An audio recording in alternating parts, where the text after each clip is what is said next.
tunda moja. Et moi je vais prêcher encore le seul fruit. Na nitahubiri tena tunda moja. Un seul. Moja pekee. Un seul. Moja pekee. Vous savez pourquoi? Mwajua kwa nini? Parce qu'il est très nécessaire pour toute la vie d'un couple et de la famille. Sababu ni ya lazima sana kwa maisha Le ya fruit ndoa. que nous appelons l'amour.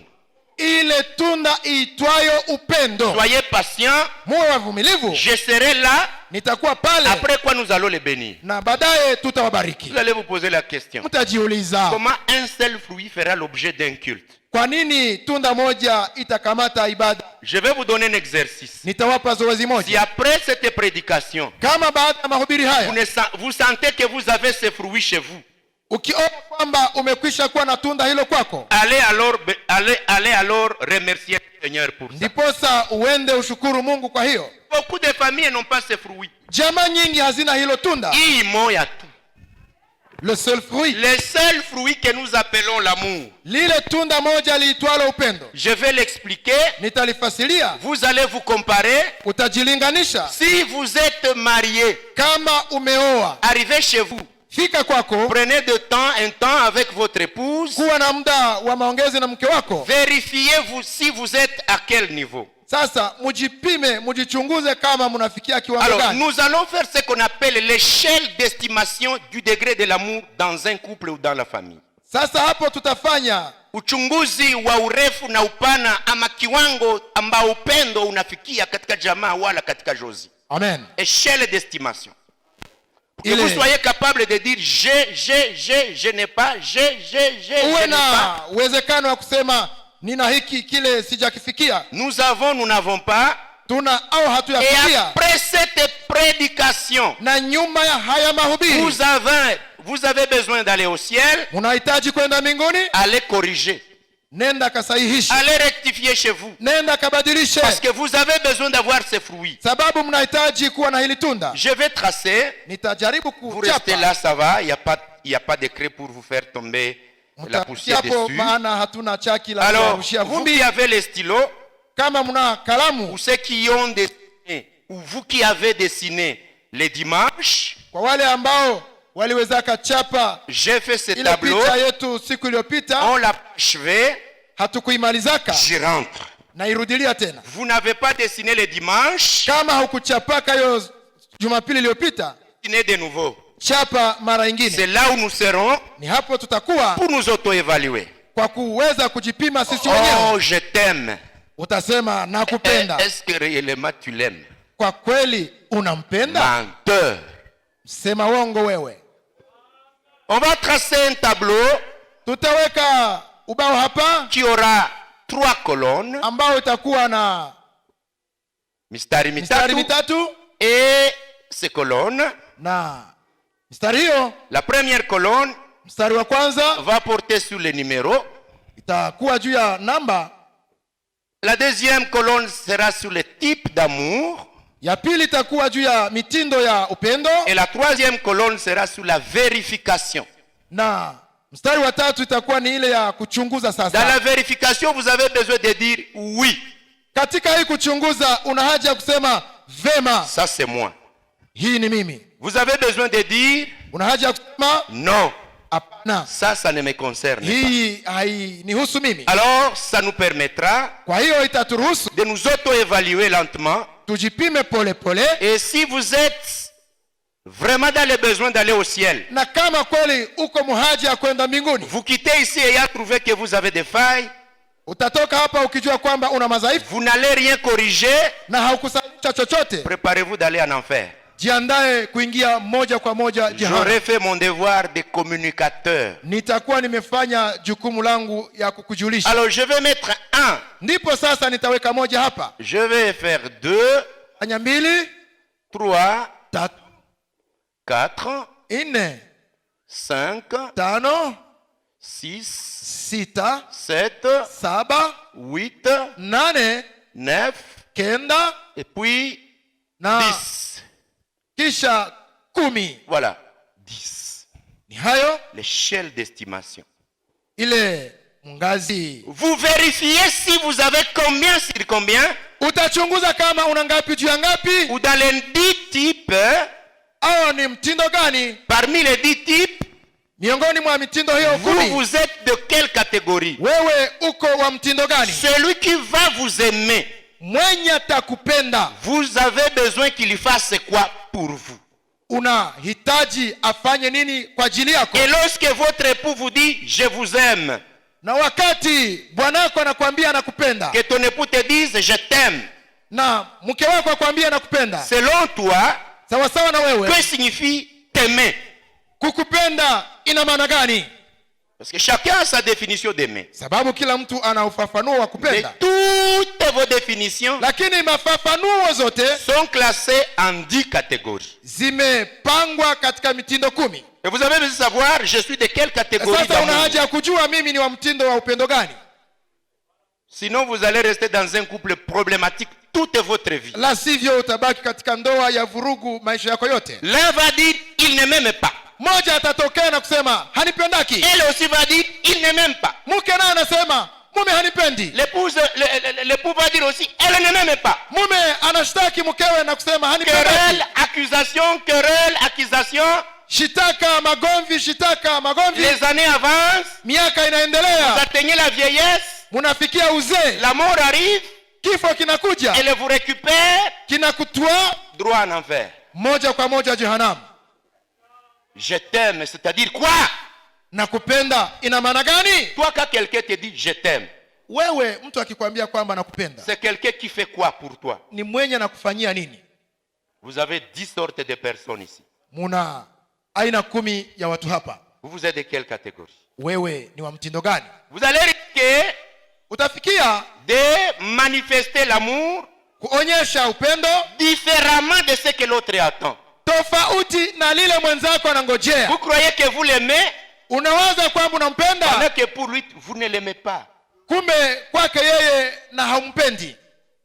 Vous offrez à quelqu'un ce qui ne coïncide pas avec son besoin. Unapatia mtu kisichoambatana na haja lake. C'est comme quelqu'un qui a besoin de l'eau, Kama vile mtu awezaye hitaji maji, vous lui donnez le maïs. unampa muhindi. Vous avez donné, oui. Ndiyo ulipana. Mais est-ce que vous avez donné ce dont il a besoin? Je, ulipana kile chenye mwenzako anahitaji? On ira lentement. Tutaenda pole pole. Soyez patient. Muwe wavumilivu. Soyez patient. Muwe wavumilivu. Nous allons Tutaanza par nos 10 typologies. na ile mitindo 10. Ici, Hapa vous écrivez donner. utaandika kupana.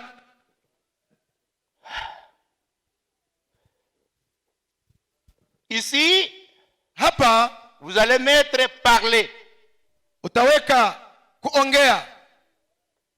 OK? Sawa?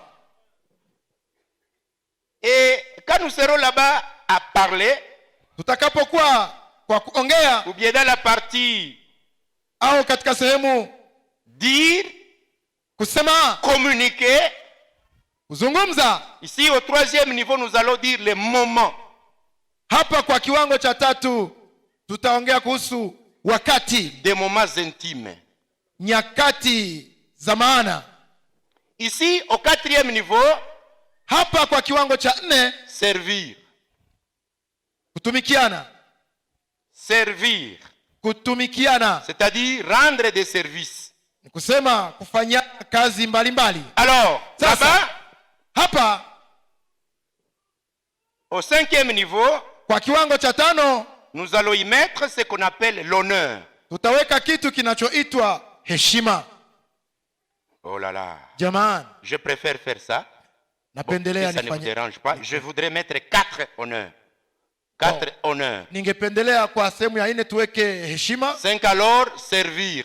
na hii kufanyana kazi iwe kwa nafasi ya 5. Ici au 6e niveau, Kwa kiwango cha 6 contact physique.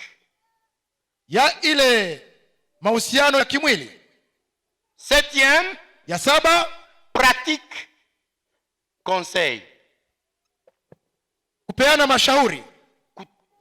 Kutimiza na kutenda mashauri. 8, 8 empathie.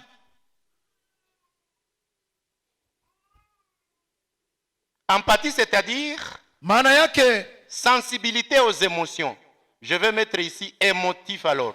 Les émotions. sentir les émotions de l'autre et vous représenter ce qu'il sent. Kusikia kujihisi ya mtu na unaelewa kile anachojihisi yeye mwenyewe. Ici, je vais mettre au numéro 9, confidence. Namba ya 9 nitasema siri. Kufunguliana siri. Et au 10e niveau, na kwa kiwango cha 10, divertir, badilisha, animer, kufurahisha.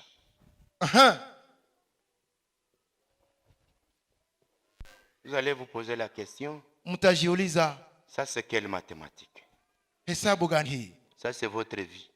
Ndio maisha yenu. Ça c'est votre vie. Ndio maisha yenu. Vous savez pourquoi c'est votre vie? Wajua kwa nini ni maisha yenu? Chacun de nous, kila mmoja wenu, se retrouve dans les 10. Imo miongoni mwa hizi 10. Il y a celui qui aura ça. Kuna mmoja atakuwa na hii. Ça. Mwingine anakuwa na hii. 8. Mwingine anakuwa na 10. Mwingine 10. Il y a un autre pour l'aimer. Kuna mwingine kwa kupenda. Vous lui faites les 3. Unamfanyia 3. Les 6. Ya 6. Et le 8. Na ya 8. L'autre pour l'aimer. Mwingine kwa kupenda. Vous lui faites les 1. Unamfanyia 1. 3. Ya 3. 5. Ya 5. Et 9. Na ya 9. Et il y a d'autres pour l'aimer. Na mwingine kwa kupenda. Vous lui faites les 10. Unamtizia yote 10. Alléluia. Amen. J'ai tenté de dessiner quelque chose. Nilijaribu kuchapa kitu fulani. Je vais vous montrer un petit tableau. Nitawaonyesheni ubao mdogo. Moi je suis un enseignant. Mimi niliwahi kuwa mwalimu. Vous enlevez ces chaises, hein? Et vous m'amenez, mais dans ma mallette il y a les punaises. Katika sakoshi yangu mna vitu niliweka ndani. Alors, sasa regardez un peu avec moi. Sasa munifuate hapa. Le jaune il est incomplet. Ya kimanjano haienei. Tout ce qui est jaune est incomplet. Yote ya kimanjano haienei. Tout ce qui est jaune est incomplet. Yote muonapo hapa ya kimanjano haienei. Ça c'est un homme qui manque une femme. Huyu ni mwanaume anayekosa mke. Pour vous dire qu'il a trouvé la femme de sa destinée. Kwa kusema kwamba alipata mke aliyeandaliwa kwa ajili yake. Quelqu'un ou quelqu'une qui vient les compléter complètement. Et c'est la tautologie, mais permettez que je le dise. Quelqu'un qui vient vous compléter totalement. Yule ambaye anakuja kukueneza kikamilifu. Il doit avoir un amour qui vient remplir cette place. Pasha kuwa na upendo ambao utajaza nafasi hizi. Et beaucoup d'hommes restent vides. Na waume wengi wanabaki pasipo kitu. Et beaucoup de femmes sont assises ici, elles sont vides. Na wake wengi wanakaa hapa hawana elles sont kitu. comme cette jaune ici. Wanakuwa kama hii rangi ya kimanjano. Bien qu'elle soit mariée, hata ameolewa. Votre ami n'a pas rempli ici. Lakini rafiki yako hakujaza hapa. Il n'a pas rempli cette place vide. Hakujaza nafasi hizi ambazo hazina kitu. Vous savez pourquoi? Mwajua kwa nini? Parce qu'il vous fait un amour qui ne vient pas combler ce que vous êtes parmi les 10. Ni sababu anakufanyia upendo ambao haiko ile itajaza ile nafasi isiyokuwa na kitu. Alors, être aimé. Sasa kupendwa. Et dire que je suis aimé. Na kusema kwamba napendwa. Open them here.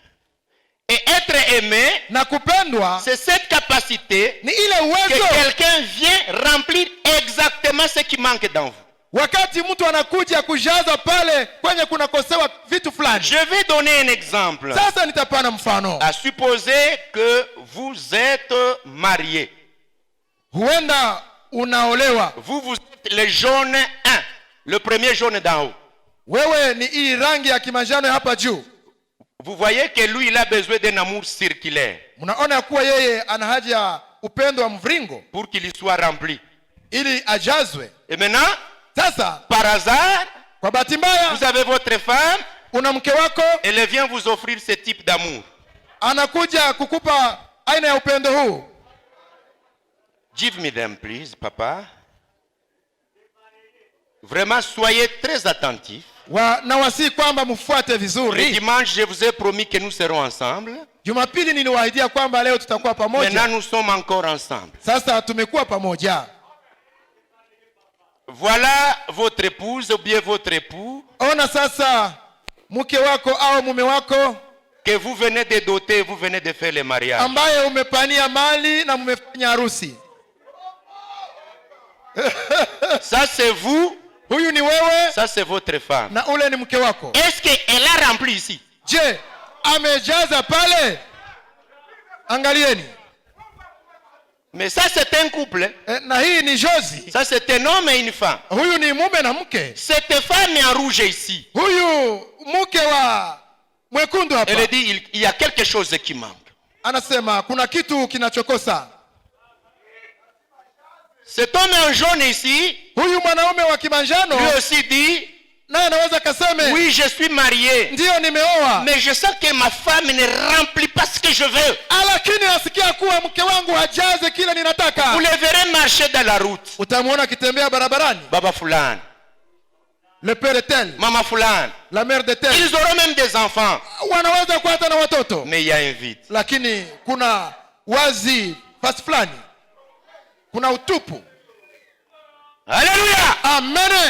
C'est seule la parole de Dieu ni neno la Mungu pekee qui est capable de tailler cette femme, ambalo lina uwezo wa kuchonga mke yule, ou qui est capable de tailler cet homme, anaweza kuchonga mume yule, pour qu'il vienne remplir ce vide là, ili kwamba ajaze nafasi hiyo. C'est pourquoi sans la parole de Dieu, ndio maana bila neno la Mungu, la science, sayansi, la morale, utamaduni ne réussiront jamais. hazitafaulu kamwe. Seul Dieu peut transformer un homme. Mungu pekee yeye ndiye awezaye badilisha mtu. Quand vous fouillez l'église, na kama mnataka kanisa, vous négligez les serviteurs de Dieu, unadharau mtumishi wa Mungu, vous n'aurez jamais la paix. hakuna siku takuwa na amani. Si vous venez écouter tous les jours, kama mwaje siku zote kusikia, il y a de ces gens qui vont à l'église mais qui ne changent pas, na wale watu siku zote waendao kanisani lakini hawabadiliki, vous ne serez jamais transformés. hakuna siku watabadilikaka. Je vais donner à cette deuxième femme notre homme. Sasa nitapatia huyu mwanamke wa pili. Ça c'est le dessin numéro 2. Hii ni picha ya pili. Lui aussi va avoir sa femme. Naye atakuwa na mke wake. Bon, très bien. Sasa vema.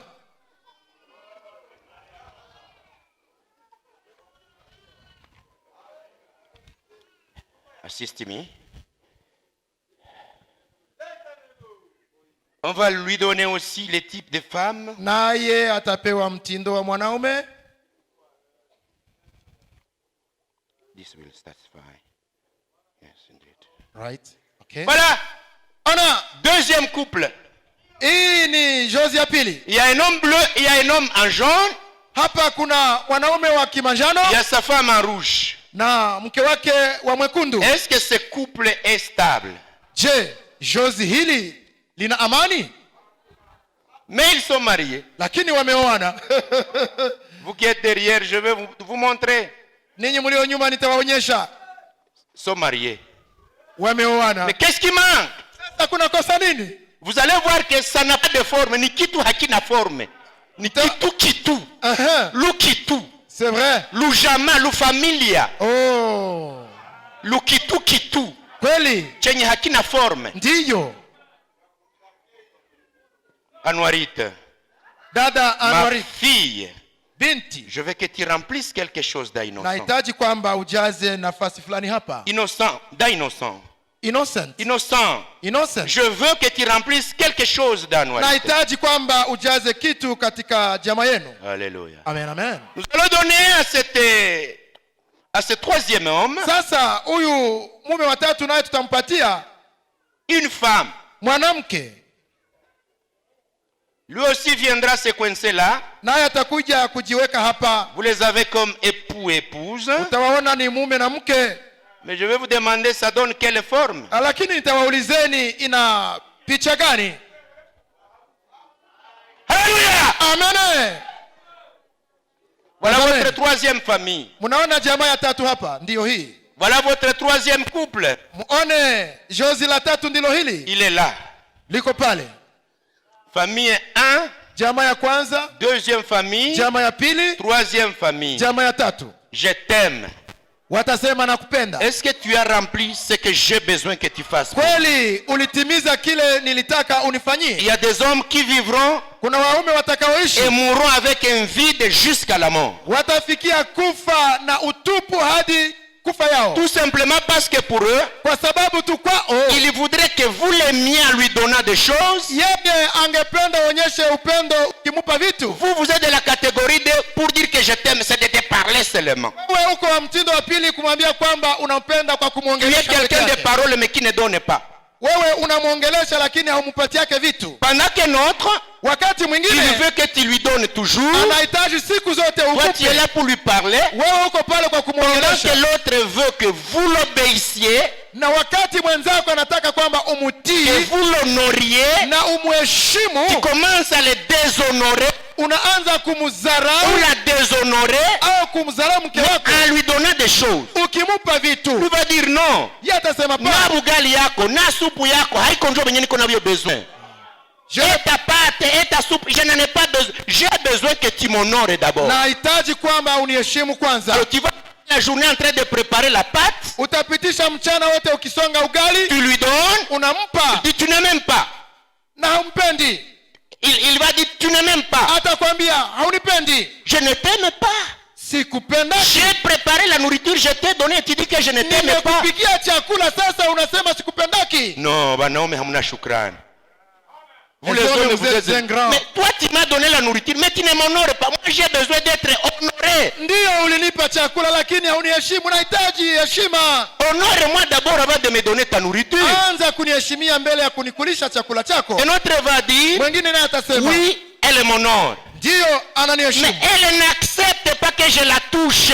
lakini haitikake nimuguse. Moi je suis de la catégorie de contact physique. Mimi ni wa ule ambaye anapenda kugusiwa. Maintenant, Sasa c'est l'homme qui va dire, moi j'aime qu'elle accepte que je la touche, mimi napendaka kwamba akubali nimguse, qu'on se touche. tugusane. Mais chaque fois que je lui touche, acha kunisumbua. Na kila nimgusapo na nasukume ya mbali. Alors tu vas lui parler, chérie, je t'aime, je t'aime. Tu commences à lui parler. utamwambia mpenzi nakupenda, nakupenda. Mais lui n'a pas besoin de paroles. Yeye hana haja ya Elle maneno, n'a pas besoin de paroles. hahitaji maneno. Elle a besoin ou il a besoin que tu le touches. Mume au mke wako anahitaji kwamba umupapase. Le problème ce sera lequel? Sasa shida itakuwa Vous nini? passerez votre année en parlant, Utapitisha mwaka mzima ukiongea, pendant que l'autre veut que vous le touchiez. wakati mwenzako yeye anahitaji kwamba umuguse. Parallèle.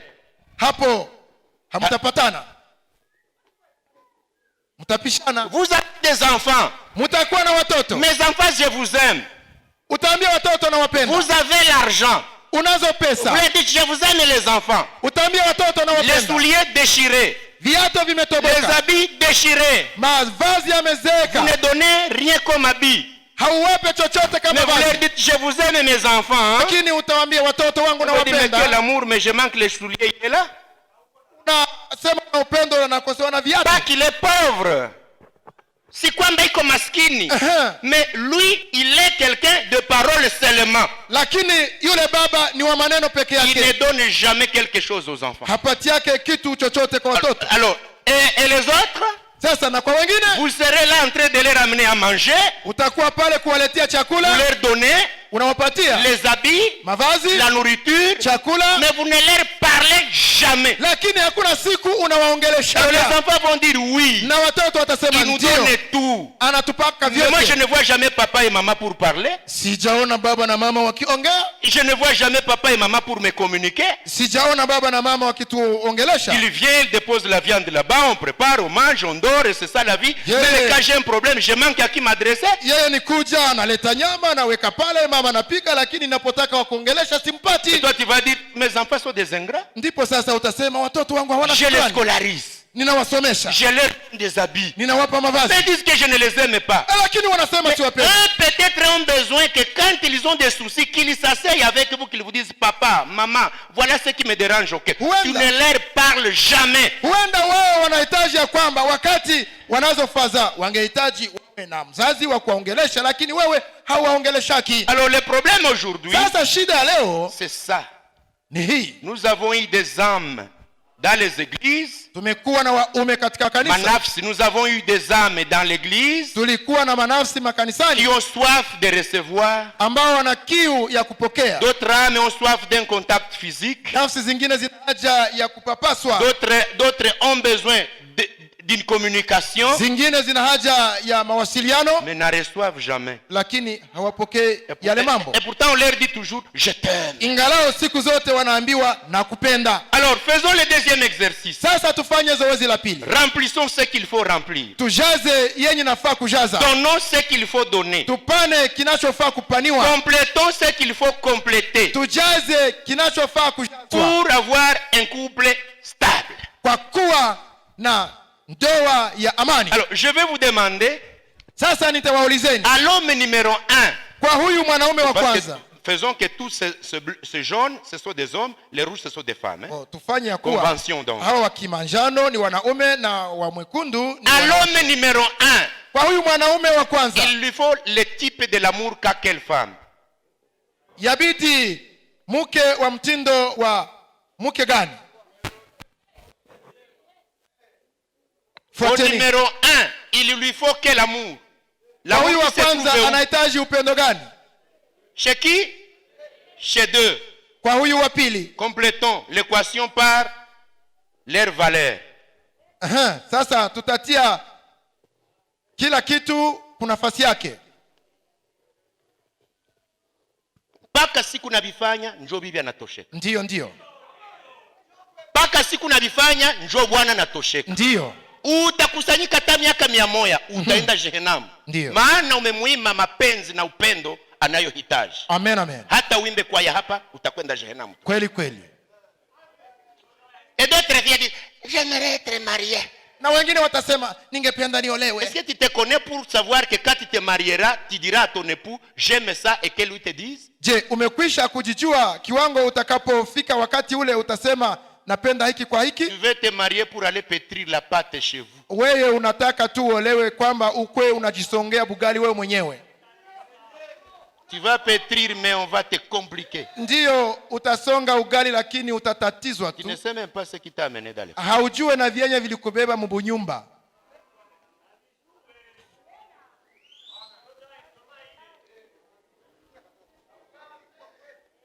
Alléluia. Amen. Shalom. Okay. Another here. Okay. It's north. Right. Qu'est-ce que vous avez? Hapa sasa tuna nini? Qu'est-ce que vous avez? Hapa kuna nini sasa? La famille numéro 1. Kwa jamaa ya kwanza. Est-ce qu'elle est en équilibre? Je, wako kwenye mzani? Est-ce qu'elle est en équilibre? Je, wamekuwa kwenye mzani? Est-ce qu'elle est en équilibre? Je, wako sawa? Amen. Alors, complétons la deuxième famille. Sasa tujaze hii jamaa ya pili. Alléluia. Amina. Complétons la deuxième famille. Tujaze hii jamaa ya pili. Alors, sasa on y va. Pascal, help us. Yeah. Vous venez apporter à l'autre ce dont il a besoin. Unaletea mwenzako kile anachohitaji. Pas ce que toi tu veux lui donner. Si kile wewe unachotaka. Ce que lui veut. Kile ambacho mwenzako anataka. Wache buyuwai. Kuna patia mtu vitu vyenye hapendi. Oh, mimi nakupenda. Nifanyizie vyenye mimi napenda. Ndio. Usinidicte.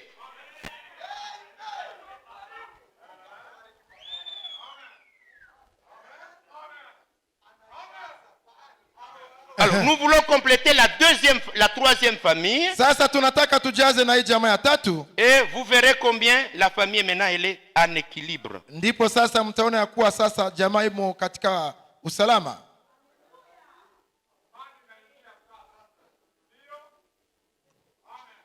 Ça me perd le temps mais je le gagne. Inatukula muda lakini najua. Parce qu'il y a des gens qui oublieront cette prédication mais n'oublieront jamais ce dessin. Kuna wenye watasahau mahubiri lakini kuna wale pia ambao hawatasahau picha hii. La méthode intuitive de Comenius.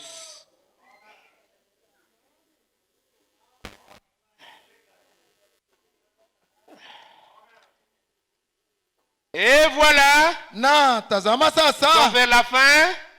tunakaribia mwisho. Ma famille maintenant commence à se sentir à l'aise. Jamaa inaanza sasa kutulia. Voilà l'homme qui dit ungelianza kafanya hivi tangia zamani. Est-ce que kama tunakoroganaka tu?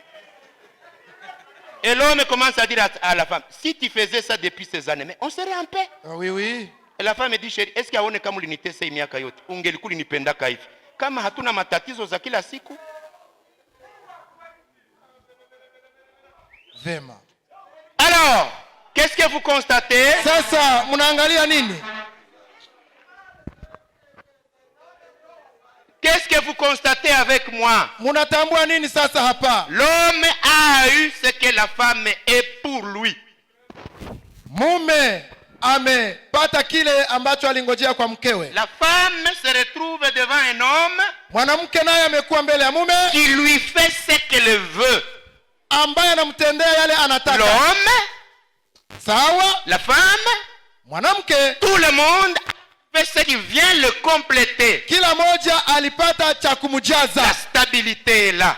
Utulivu uko. Pas de soucis. Hakuna shida. L'homme en jaune, la femme en rouge. Mwanaume wa kimanjano, mwanamke. Ça constitue une figure bien complète. Inaonyesha picha inayoenea. Hapana kitu kimuti. No. Hapana. Ki familia ki jama. Amen. Je pose la question. Nauliza. Vous venez déstabiliser ce foyer, vous allez le réussir. Unakuja kuvuruga jamaa hivi utaiweza? Même si le diable venait, hata shetani angekuja, il ne réussira jamais. Hatawezaka. Parce que sababu la stabilité est là. Usalama uko. À l'homme qui veut qu'on lui donne, mwanaume anayetaka pewe, on lui donne. Anapewa. À la femme qui veut qu'on lui donne, mwanamke anayehitaji kupewa, on lui donne. Anapewa. Pas que ta femme te dise, si mwanamke atakayekwambia, chérie, voici mon besoin. Mpenzi, haja yangu ndio hii. Tu vois le besoin? Unaona haja yake? Tu fais semblant. Hautahangaika. 1 mois, 2 mois, 3 mois. Mwezi, miezi 3. La femme te dit, mais je t'ai dit que j'ai besoin d'un foulard. Mke wako anakuambia, nilikuambia kwamba nahitaji kitambaa. J'ai besoin d'un habit, chérie. Mpenzi mume, nahitaji vazi. Tu amènes la radio dans la maison. Unaleta radio nyumbani. Madame, j'ai besoin que tu me dises toujours je t'aime mon mari. Napendaka unikaribie na uniambie bwanangu nakupendaka. Toi au lieu de lui parler, wewe mke kuliko umuongeleshe, tu entres dans la cuisine, tu pétris une grande food. Unaingia mafiga, unaenda jikoni, unamsongea bugali kabambi. Fatigué, unachoka. Alors que lui avait besoin que tu t'asseyes à côté de lui pendant 30 minutes. Ingalao mume wako alipendelea kwamba uketi pembeni yake kwa dakika hata 30. Ndio.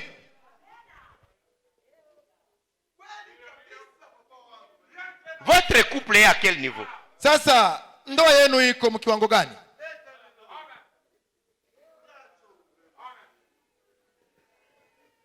Vous avez besoin de vous marier.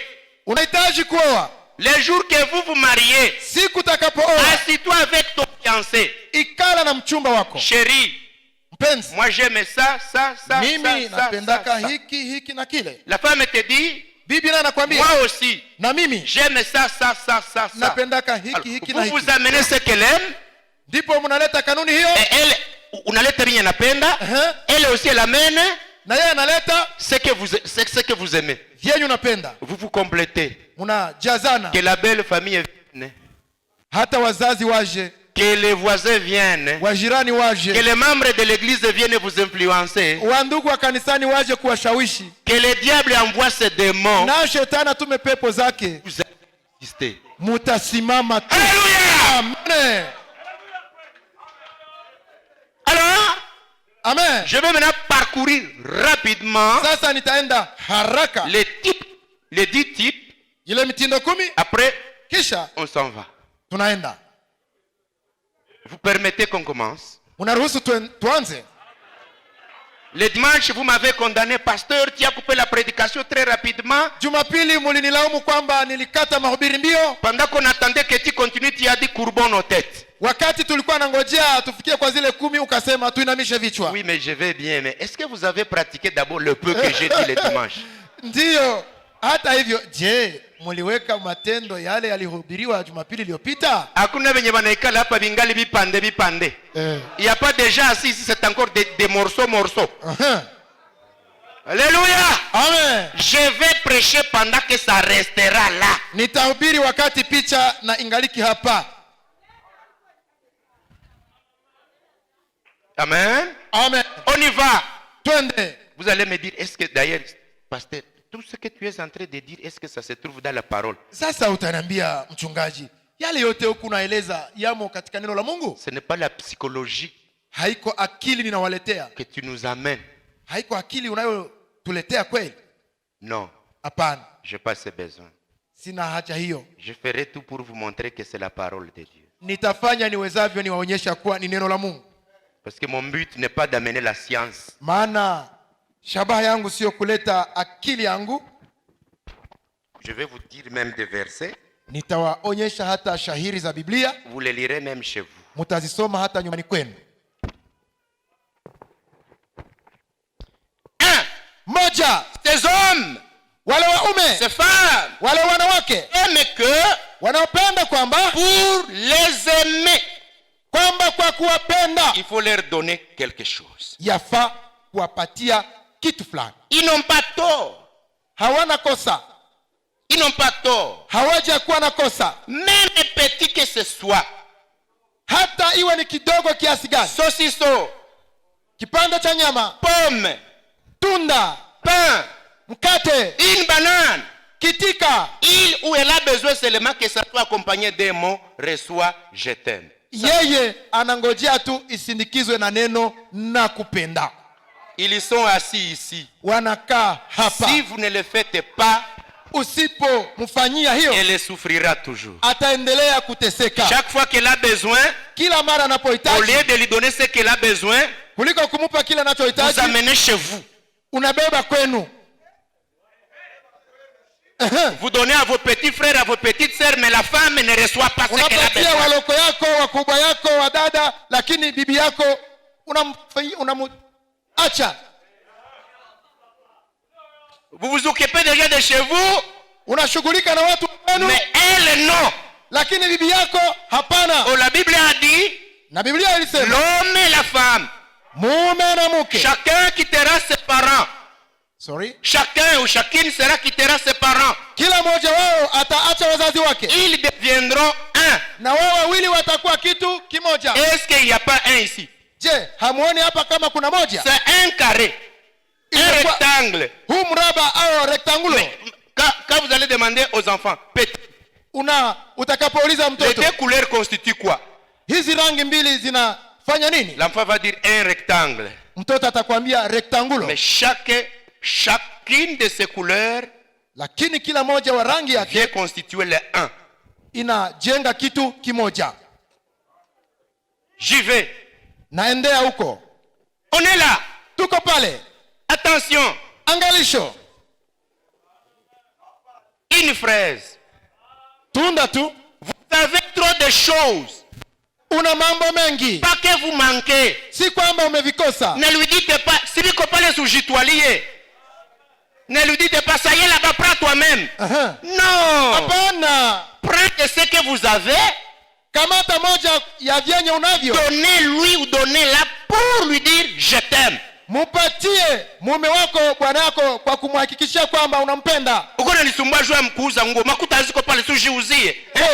Wewe ulishaka muuzia. Alléluia. Amen. Vous avez des moyens. Unapata, faites-les. Fanya hiyo. Vous allez dire pasteur atatua sasa. Ma téléphone. Non, non. Hapana. Vous n'avez pas de moyens. Hauna uwezo. Donnez. Mupe.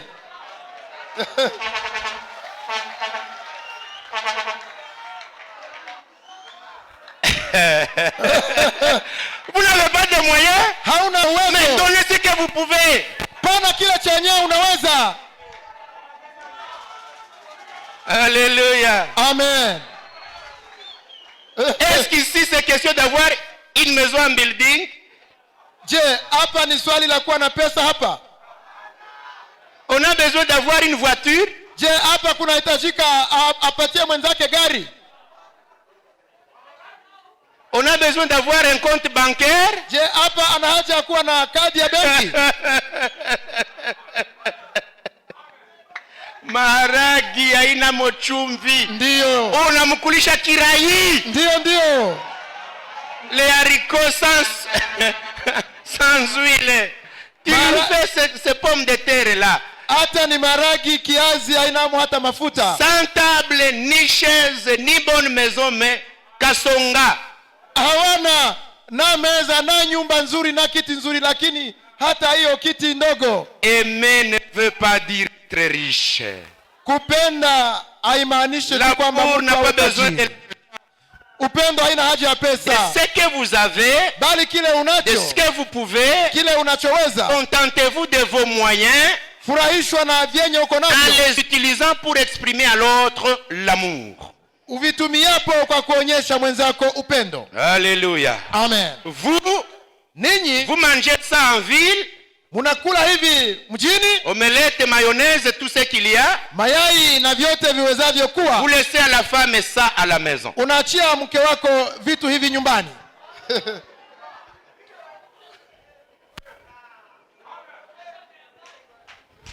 Alléluia. Amen. Jaman. Vous quittez la maison, unatoka kwako, vous fermez le thermos. Unaweka kufuli kwenye thermos. Qu'on ne boive pas du thé ici jusqu'à mon retour. Kusiwa mwenye atakunywa chai mpaka nirudi. Kile kijumba kinamuniga. La patate douce là lui prend à gorge, à la gorge. Elle a besoin de boire le thé. Anahitaji anywe kachai. Bwana alishaenda na fungulo ya thermose kukazi. Mama papa alienda na fungulo. Yo. Mama papa est allé avec la clé. Vous achetez la farine. Unauza bunga. Vous faites la mesure. Unaipima. Vous dites. Unasema. Le sac est ici. Hii mfuko. Un mois. Ifanye mwezi. Chaque matin. Kila asubuhi. Vous mesurez la farine pour la femme. Unapima. Murongo. Païen. Uko mpagani. Homme de l'enfer. Mtu wa kwenda jehanamu. On a préparé la viande. Alipiga nyama. Parce que tu pars à Minova. Sababu tu nasafiri Minova. Il dit on ne mange pas la viande avant mon retour. Unasema kusiwa kukula nyama na siarudia. Tu vas prendre la casserole. Angalia kwenye chungu iko. Tu prends la chaîne. Unakamata munyororo. Tu mets le cadenas. Unaweka ko kifuli. Unakula nyama sami narudia. Vous mangez la viande quand je reviens. Alors quand tu dis chérie. Sasa unaposema mpenzi. Tu es maintenant de la catégorie de parler célèbre. Wewe uko tu mtindo wa kuongea tu. Nakupendaka Na machungu za kutia kwa cadena. De casserole au cadena on me dit quand même comment. Wanapokwisha weka kufuli kwa machungu zao wananiambia sasa. Alléluia. Amen. Tu es de la catégorie que quand on t'aime on te donne. Wewe ni wa ule mtindo wa wakati wanakupenda wanakupa. Ton mari ne le fait pas. Bwana yako abifanyaki. Ce soir arrive à la maison. Leo magharibi ufikapo nyumbani. Dites-lui, pasteur a dit que. Mwambie, mchungaji alisema kwamba. J'ai constaté que tu ne me donnes pas. Nilitambua kwamba unipendaki. Alléluia. Amina. Vous allez me dire, pasteur, ça se trouve où dans la Bible? Utanambia mchungaji, mambo haya yako wapi mu Biblia? Jean 3, combien? 16. Yohane 3:16. Car Dieu a tant aimé le monde. Kuwa Mungu alivyopenda ulimwengu. Pour manifester qu'il a aimé le monde, il a fait. Kwa kudhihirisha kwamba Mungu alipenda dunia alifanyaka nini? Il a donné son fils. Alipanaka mwana wake. Dieu manifesta son amour. Mungu kwa kudhihirisha upendo wake a donné. Alipanaka. Amen. Si Dieu allait dire j'aime le monde. Kama Mungu angesema na sans donner son fils, bila kupana mwana wake, ce serait du faux amour. Ingelikuwa upendo wa uongo. Notez bien ce verset. Mshike vema andiko hilo. Car Patrick a aimé Clémentine Kwa kuwa Patrice alipenda Clementine, il lui a acheté un pain. akamnunulia kikombe. C'est la manifestation. Mettez là où se trouve le nom de Patrick ton nom, le nom de Clémentine ton nom. Parce que moi je cite ma femme. Jina ya Patrick weka ko Gasago, sababu Gasago iko na bibi yake. Alors, na mke wake. Est-ce que toi, sasa wewe, il y a ça ni pema ou bien au toi c'est non ou c'est vrai? Au ni hapana au ni ndio? Tu te connais? Wajijua mwenyewe. Moi je suis la sentinelle. Mimi ni zamu. J'envoie le son de la trompette. Mimi nasukuma sauti ya baragumu pu pu pu pu pu. Les autres vous vous préparez. Na wengine mnajitayarisha. Alors, sasa vous êtes de la catégorie 1. Wewe ni wa mtindo wa kwanza. Écoutez. Sikia. Évitez d'être frais à main. Muepuke kuwa wachoyo. Rendez l'autre joyeux. Furahisha mwenzako. Peu importe le prix. Haijalishi gharama. L'essentiel est d'exprimer cet amour. Ya maana ni kudhihirisha ule upendo. Pas se cacher les revenus. Kufichana mshahara na moyen yenye uko nayo. Uko na franc, tu as l'argent, ton époux ne connaît pas c'est combien. Unazo pesa, bibi yako ajue ni ngapi. Et vice versa. Na kadhalika. Ne pas enrichir les autres avant chez soi. Usitajirishe, usifurahishe wengine na wewe furahisha kama kwako. Alléluia. Amen.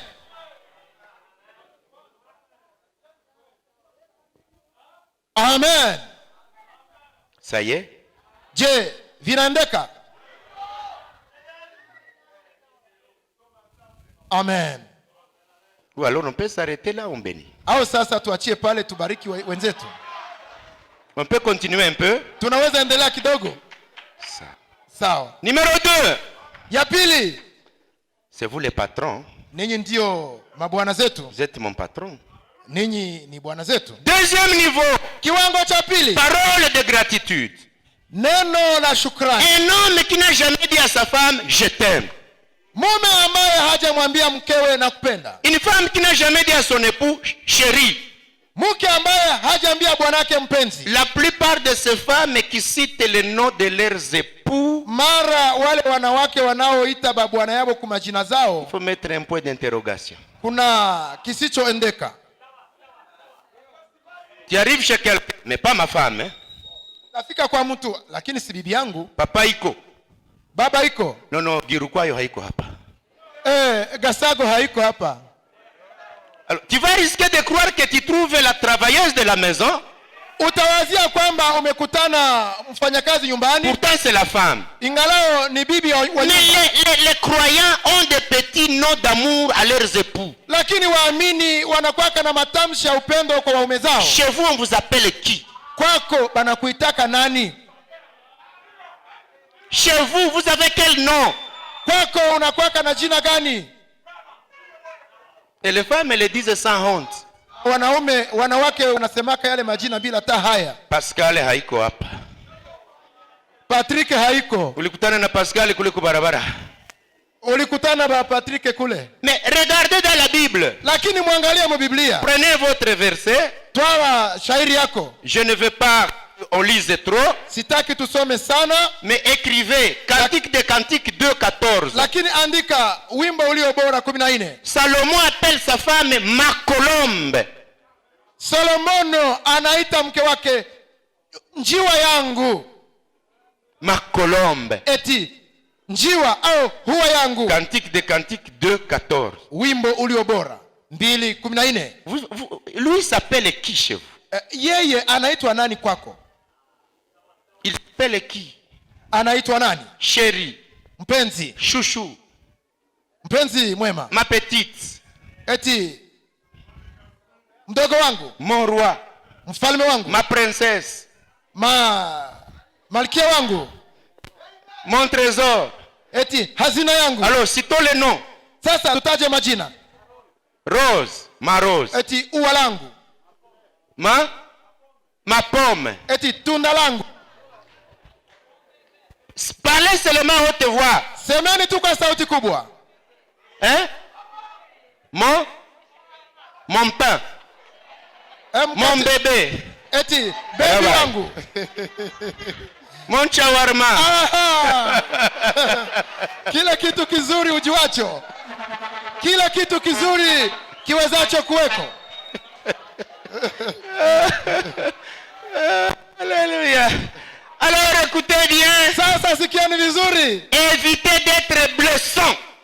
epuka kuwa na vunja mwenzako Si moyo. votre femme, Kama mke wako votre époux, au bwanako il est de la catégorie de parler, yeye ni wa mtindo wa kuongea, vous êtes un mari qui blesse toujours, sasa wewe ni mwanaume anayevunja moyo kila vous siku, êtes une femme qui blesse toujours, au wewe ni mwanamke anayevunja moyo kila siku, vous lui rendez mauvais service. unamufanyia kazi mbaya. Ces gens qui aimeraient qu'on leur parle bien.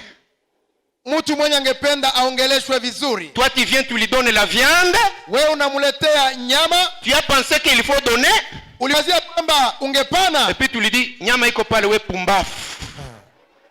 la viande Ouais, ya imbécile, kwa- la viande est là. Aha. Oui, tu as donné. Ndiyo ulipana, Elle a besoin que vous lui parliez en bien. anahitaji umwongeleshe mzuri, Vantez ses points positifs, umutape katika vyenye vyake le vizuri, surnom d'amour, unamupa majina za upendo, les messages, les SMS ou les messages de remerciement. anapenda umupe mahabari za kumshukuru, Exprimer que tu es content qu'elle soit ton épouse. umuonyeshe kwamba unafurahi kuwa ni bibi yako, S'intéresser à ses réussites.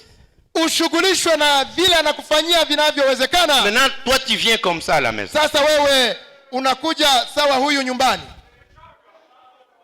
Cette femme sera malheureuse toute sa vie. yule mke atakuwa waole siku zake zote za maisha. Vous avez besoin Anahitaji de la communication, maongezi, l'intimité. kufurahiana. Elle a besoin que tu lui dises, tu es bonne mon épouse. Anahitaji kwamba umwambie kuwa ni mke mwema. Il a besoin que toi, la dame, Mume anahitaji kwamba wa que mke tu lui dises, je suis fier de toi mon chéri. umwambie kwamba nakufurahia mume wangu. Les enfants ont besoin Watoto nao que papa wanahitaji leur dise, vraiment mes enfants, je vous aime beaucoup. baba waambie eti watoto wangu nawapenda nyote. Il a torchonné, Alikoropa il a nyumba, fait le travail. alifanya Tu kazi. dis, qui a torchonné ici? Unafika unasema nani alikoropa Il a pas dit, hapa? c'est moi papa. Mtoto anajitokeza anasema ni mimi baba. Bravo mon fils. Asante mtoto wangu, Tu as bien fait. ulifanya kazi Maintenant les nzuri. gens qui entrent chez nous voient qu'on est propre. Wala mwenye ataingia kwetu atakutana ni safi. L'enfant va torchonner demain. Mtoto na kesho atakoropa. Mais na l'enfant kumaliza. fait tout. Lakini utaona mtoto Tu ne anatumika, vois rien. wewe baba hauoni.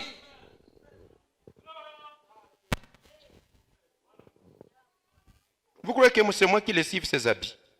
Mnawazia kwamba ni mchungaji anajifulia mavazi? Non. Hapana. Kuitia pasi.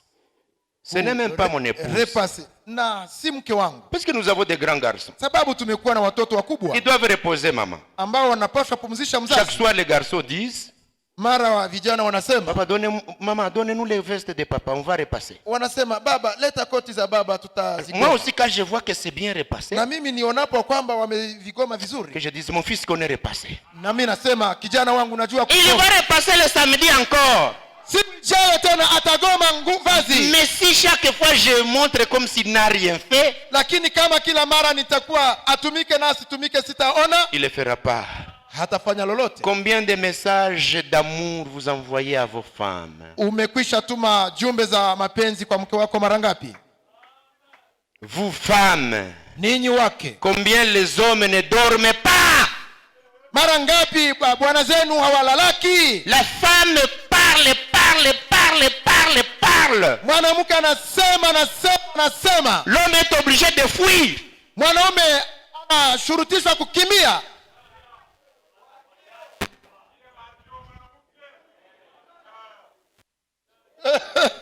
Salomon a dit Solomon alisema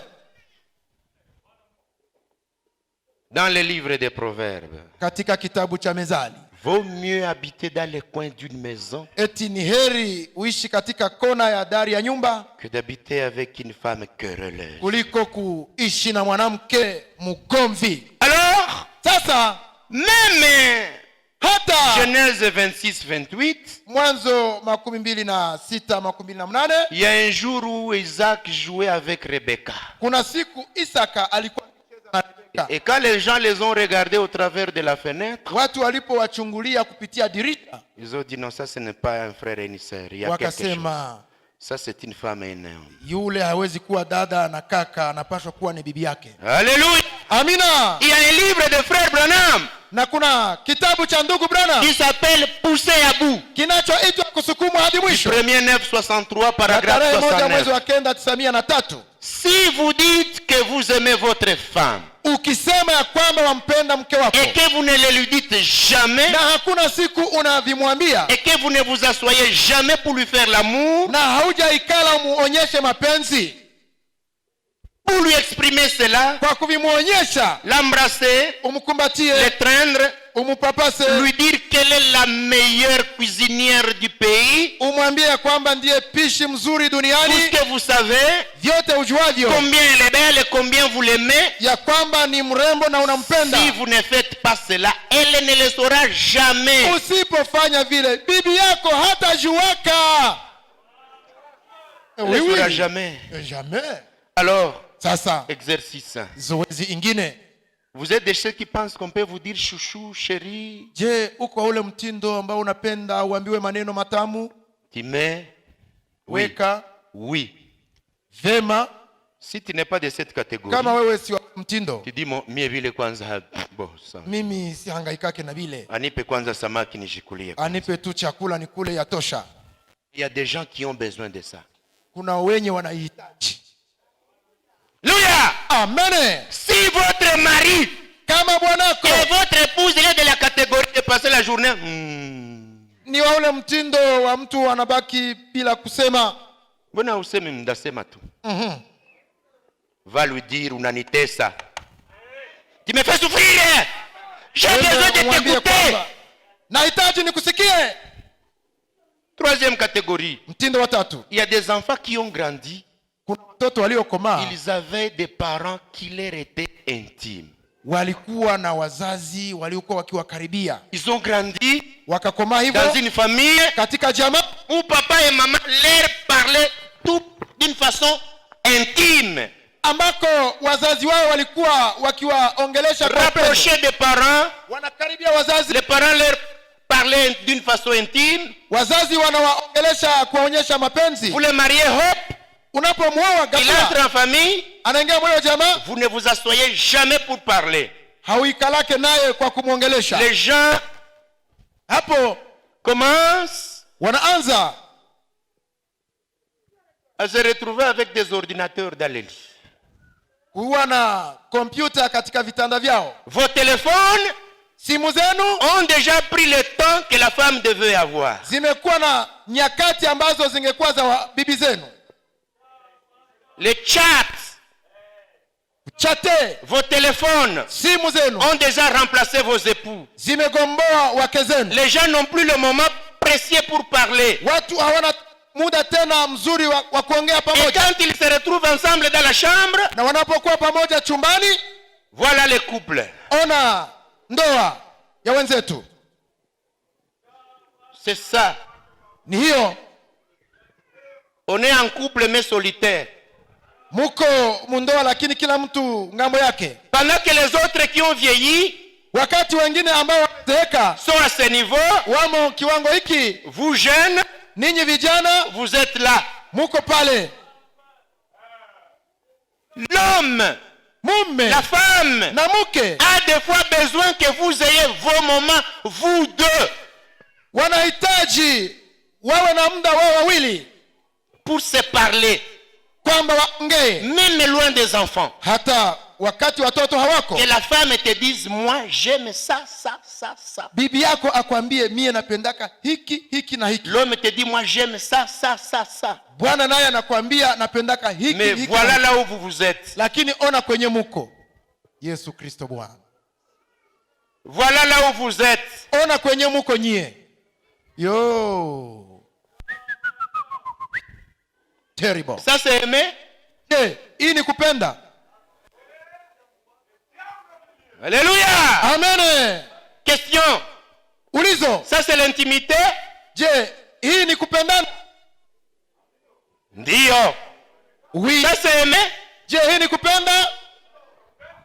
Voilà.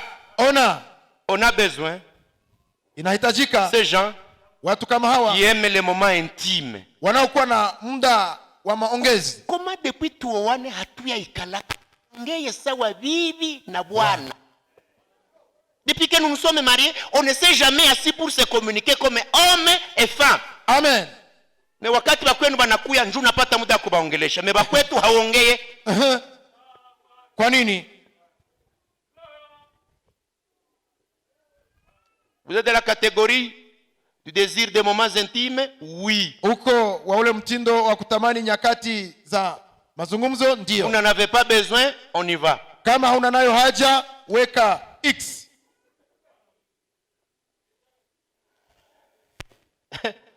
Vous allez dire, Utasema biko wapi? Cantique des cantiques. wimbo. Écrivez, vous allez lire à la maison parce que je vais finir vite. Mwandike, mtasomea nyumbani wimbo. Cantique des cantiques. Wimbo ulio bora. 8-1. 8:1. Je vais rencontrer mon bien-aimé. Nitakutana mpenzi wangu, Je vais l'embrasser dehors. nitamkumbatia kule nje Et je vais l'amener chez nous. na nitamleta nyumbani. C'est-à-dire, on n'est plus chez soi à la maison, mais on part quelque part. Ni kwamba hawako tena nyumbani kwao, Là wanaenda où fasi fulani. l'homme s'assoit Ni kwenye mume anakaa et la femme s'assoit, na mke anakaa, on se parle. wanaongea. 5h30. Saa 11 asubuhi. Chérie, est-ce que je peux te parler un peu? Mpenzi, naweza kuongelesha kidogo? Achami. Niache. 6h. Saa 12. Bon, unaenda, tu parles. Est-ce que je peux te parler un peu? Je, naweza kukuongelesha kidogo? Niache. Le soir, tu amènes le poulet. Magharibi unaleta kuku. Ce n'est pas ça. Haiko ile. Elle a besoin que tu lui parles. Anahitaji kwamba umuongeleshe. Il a besoin que tu lui parles. Bibi naye anahitaji C'est pas umuongeleshe. le poulet. Haiko kuku. Tu amènes ce qui n'est pas adapté. Unaleta chenye hakiko kwa wakati. L'enfant te calcule le soir après la prière du soir. Mtoto anakuvizia nyuma maombi ya magharibi. Papa, Baba, papa, baba, je voudrais te parler. napenda nikusemeshe. Je suis fatigué. Nachoka. Je pars dormir. Naenda lala. Le matin, Asubuhi je suis fatigué. nimechoka. Je suis en retard. Nilishachelewa. Le soir, Magharibi je n'ai pas le temps. sina muda. C'est une fille de cet âge. Ni binti wa umri huu. Elle va calculer une maman du quartier. Atajitafutia mama wa mumugini. Elle ira lui exposer tous ses problèmes. Atamwelezea shida zake zote. Elle va exposer même tous les secrets de votre famille. Na atamwelezea siri zote za nyumba yenu. Parce qu'elle a trouvé quelqu'un pour l'écouter. Sababu alipata wa kumsikiliza. Et si maintenant elle manquait $10 Sasa kama huenda nakosewa na dola 10 kwa pour mfano, acheter les chaussures avec une jupette, ili ajinunulie kiatu huenda na jipe, et qu'elle savait que vous avez un peu de sous, na alijua huenda ulikuwa na kitu vous kidogo. l'avez rejeté 10 fois. Sasa umemsukumia, umemtupilia tuseme mara 10. Elle arrive à la route, Afikapo barabarani, un renard va la voir, kamweha kamuone, kanamwambia kuya nikwambie, njoo hapa. $30. Dola 30. Prends mon numéro de téléphone. Hein? Chukua namba ya simu Vraiment, yangu. c'est gratuit. Hiyo ni za bure. Ni zako. Elle va refuser, Je, atazikata? elle va garder. Ataziweka. Le soir, chat. Magharibi wanawasiliana na mwenzake. Message. Wanatumiana majumbe. 6 mois après, Nyuma ya miezi 6, wewe pumbafu, mimba. Wewe unalela mimba, tulikosa nini hapa? Tu deviens grosse. On a manqué quoi ici? Oui, on a manqué la communication. Ndiyo, mazungumzo hayakukua. Mawasiliano. On a manqué quoi? Unasema alikosewa nini? Elle a manqué. Ndiyo, alikosewa. Toi, tu crois que manquer ou avoir quelque chose, c'est là?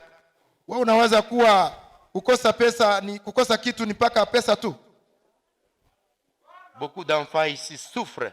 Watoto wengi hapa wanateseka. Elle grandit sans avoir parlé avec maman. Wanakomaa na hawajaongeaka na mama mzazi. Un garçon grandit. kijana na koma sans avoir parlé avec son père. na hajaongeaka ana na babaye. Lui aussi, quand il va avoir des enfants, Yeye naye atakapokuwa na watoto, il va les traiter comme on l'a traité. naye atawakamata kama vile alilelewa. Ce sont ceux qui vous disent, Ni wale watu si wanaoambia tulikomala hatukuongea na bavie, uko nataka niongelesha nini wewe?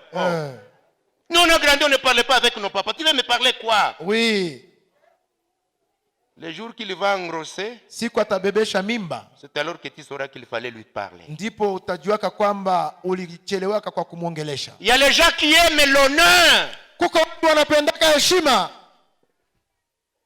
L'honneur. Heshima. Je m'imagine, Jiuliza, toi monsieur, wewe bwana, tu es là, uko pale, voilà ton soulier. ona kiato chako. Madame, Bibi yako, voilà son soulier. ona viato vyake.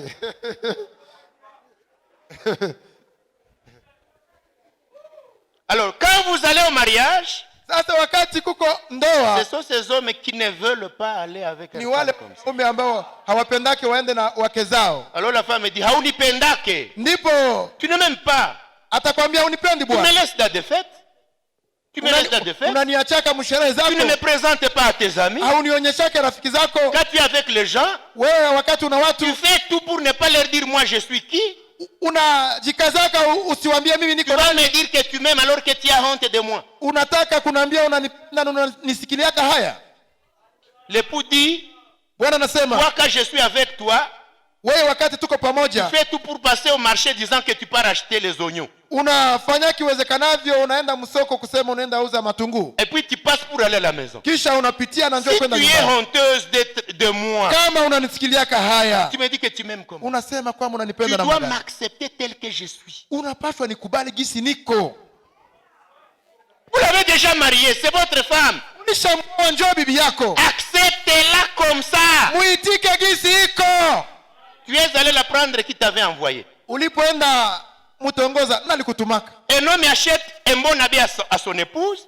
Mwanaume anauzia bibi yake nguo nzuri, Elle sort très bien. anatoka mzuri. Quand tu la regardes, Unapomwona, tu dis voilà une femme. ona mwanamke huyu. Peut-être ta femme serait mieux que celle-là. Huenda ule mwanamke unaona hashinda bibi yako. C'est le soin.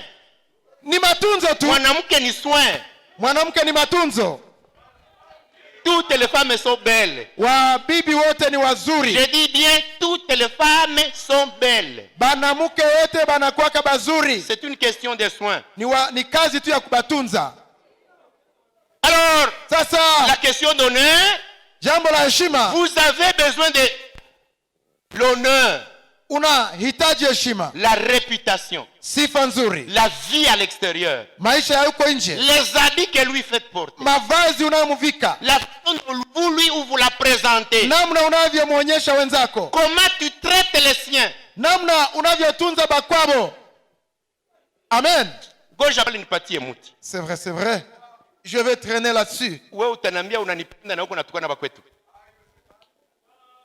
Tu me diras que tu m'aimes quand tu injuries les gens de chez nous. Bakwetu na batukana. Les gens de chez nous, tu les injuries. Kisha unanambia unanipenda. Et puis tu me diras que tu m'aimes.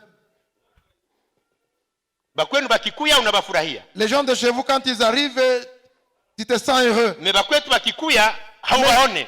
Mais les gens de chez nous, tu ne les vois même pas. Innocent, Innocent. tu as maintenant deux familles. Sasa umekuwa na jamaa mbili. Tu as la tienne, Una jamaa yako tu as celle de ton épouse. na una jamaa ya Anuarite, dada Anwari. tu as maintenant deux familles. Ni kwamba leo Tu umekuwa as na la jamaa mbili. tienne Una jamaa lako et celle de chez ton na épouse. una jamaa ya kwabo bwana Si yako. tu aimais un seul côté, Kama ulikuwa unapendaka upande moja, fini. inaisha leo.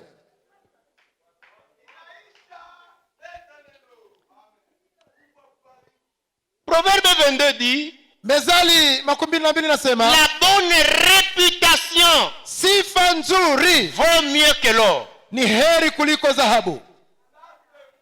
Alors il y a une catégorie. Sasa kuko mtindo, Vous l'aimez, unampenda, honore-moi, niheshimie, honore les gens de chez nous. heshimia watu wa Alors kwetu. je saurai que tu m'aimes. Ni hapo nitaelewa Tu kwamba dis que tu unanipenda. m'aimes, Unasema unanipenda, tu me maltraites, tu unanitesa, méprises les gens de chez nous. hautaki watu wa kwetu. Ton amour, j'écris, Nitaweka sufuri kwenye upendo wako. Une question. Ulizo moja. Entre les gens de chez vous et de chez eux, Kati ya watu wa kwenu na watu wa kwabo, qui sont tes visiteurs d'honneur? wageni wa heshima ni wakina nani? Benye unaonaka sana ni wageni wa heshima ni wapi? Moi j'ai vu des couples Mimi niliona ndoa en danger katika shida, hatari, et la famille de la fille na jamaa ya bibi n'a pas de solution. inakosa suluhisho. La famille de chez le garçon dit tutamuregle si peke ni kaka yetu. Amen. Hamunisikie? Ndio. Usipochunga mzuri bakwabo bwana yako, siku nakuwa na shida, wale hawatakusaidia. Na kuna wanaume wengi wanao wanawake wa pili na watatu na waine wanaanguka kwa sababu natesa bakwabo bwana, kisha wale wanamwambia uowe ukakomeshe. C'est vrai? Yo. Kuna wakati unakuwa na shida na mume wako, Ndio. bakwenu banashinda kubijere, Ndio. bakwabo bwana banakuya, Ndio. banamuikalisha, banamwambia kama unajua kama sie njo ba grand frère yako. Amen. Na unajua kama siye njo tulikuzala. Ndio. Patia amani musika wa batu. Sasa kama unabatesa nani atakuya kukusemea? Haiko, atatoka wapi? Unatesa bakwabo bibi. Unatesa bakwabo bibi, ubona ba maltraité. Bibi siku alikukimbia nafika kwabo unakuya kumtafuta wanakuambia usikanyange hapa. Ulitukosea adabu, ndio ulitufanyizia na njoo mnyefanyizia bibi yako, rudia. Kama mlikuwa kwa amani, bale bakwabo bibi wanasema fie kuya bwana yako huyu. Sema mzuri. Tunayua bwana hana matata na mtu. Huyu mtoto kiana ni mtoto mzuri. Wewe unatushinda na baba na pia. Unataka patisha yewe. Na vya nasema ndakukunya pombe ndakukimbiza hapa. Si bana kusaidia? Ndio. Amen. Alléluia. Amen. Les femmes qui ne veulent pas mieux honorer leurs époux et les gens de chez eux, wanawake ambao hawapendake kuheshimu mabwana zao na wajama zao, les hommes qui ne veulent pas honorer leurs femmes et les gens de chez elles, na wanaume wasio heshimu bibi zao na watu wa kwa jamaa la mke, peuvent amener wanaweza la leta nourriture, wanaweza chakula, je t'aime, wanasema wanapenda. Si dans le dossier honneur c'est zéro, lakini katika dosari ya kuheshimu hamuna kitu. Va dire, si tu m'aimais, bibi atakwambia ungenipenda, tu n'allais pas injurier mes petits frères. haungelitukana waloko yangu. Si tu m'aimais, kama ungenipenda. Serviabilité. Les autres, je vais aller rapidement. Kufanyiana makazi. Service. Kufanyiana makazi. Eh bwana! Jamani, vous aimez, ukipenda, mais votre femme souffre. Lakini bibi yako anateswa. Qu'est-ce que vous regardez ici? Nini mnaona hapa? Qu'est-ce que vous voyez là? Mnaona nini pale? Qu'est-ce que vous constatez? Na mnatambua nini? Regardez bien. Mwangalie mzuri.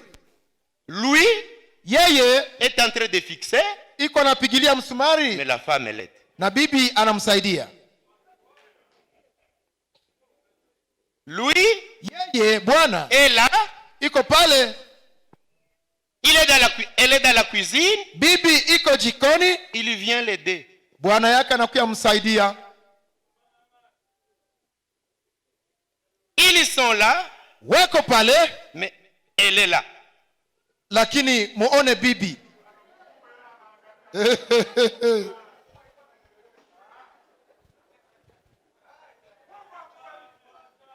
Et le soir, tu vas lui dire, Jongeap, viens ici, approchez-moi. Na alishinda mkazi sawa ile. La femme souffre. Bibi anateseka. Elle travaille. Anatumika. Elle amène à manger. Analeta chakula. Elle amène tout. Analeta vyote. Toi la journée, mchana yote, les mains dans les poches. Unatia mkono mfuko.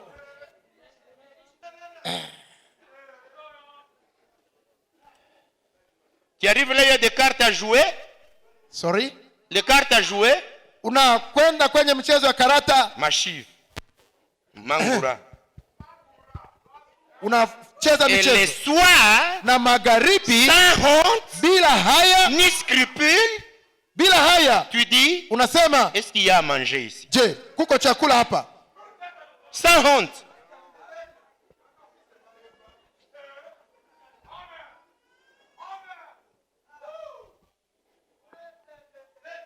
Sans honte. Bila haya.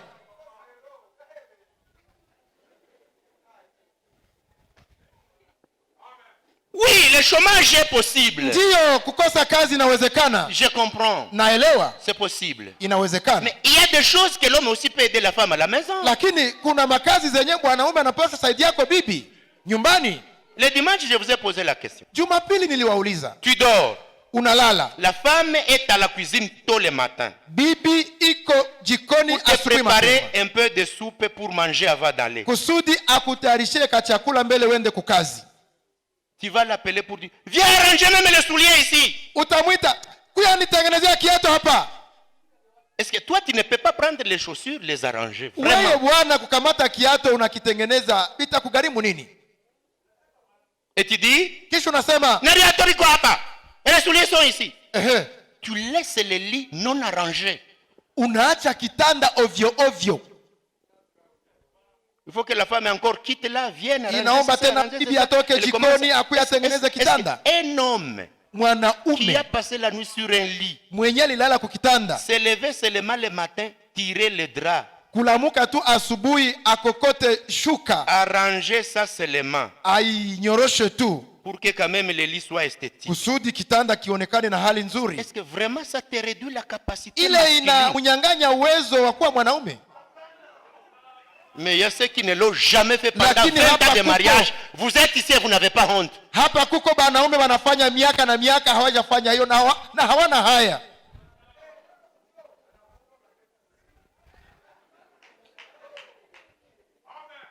Aimer, Kupenda se rendre des services. ni kufanyiana makazi. D'autres ont honte de prendre même les bébés. Wengine wanaume wanasikiaka hata haya kukamata watoto wao. C'est l'enfant de qui? Ni mtoto wa nani? D'autres viennent du champ. Wengine wanatoka mshamba.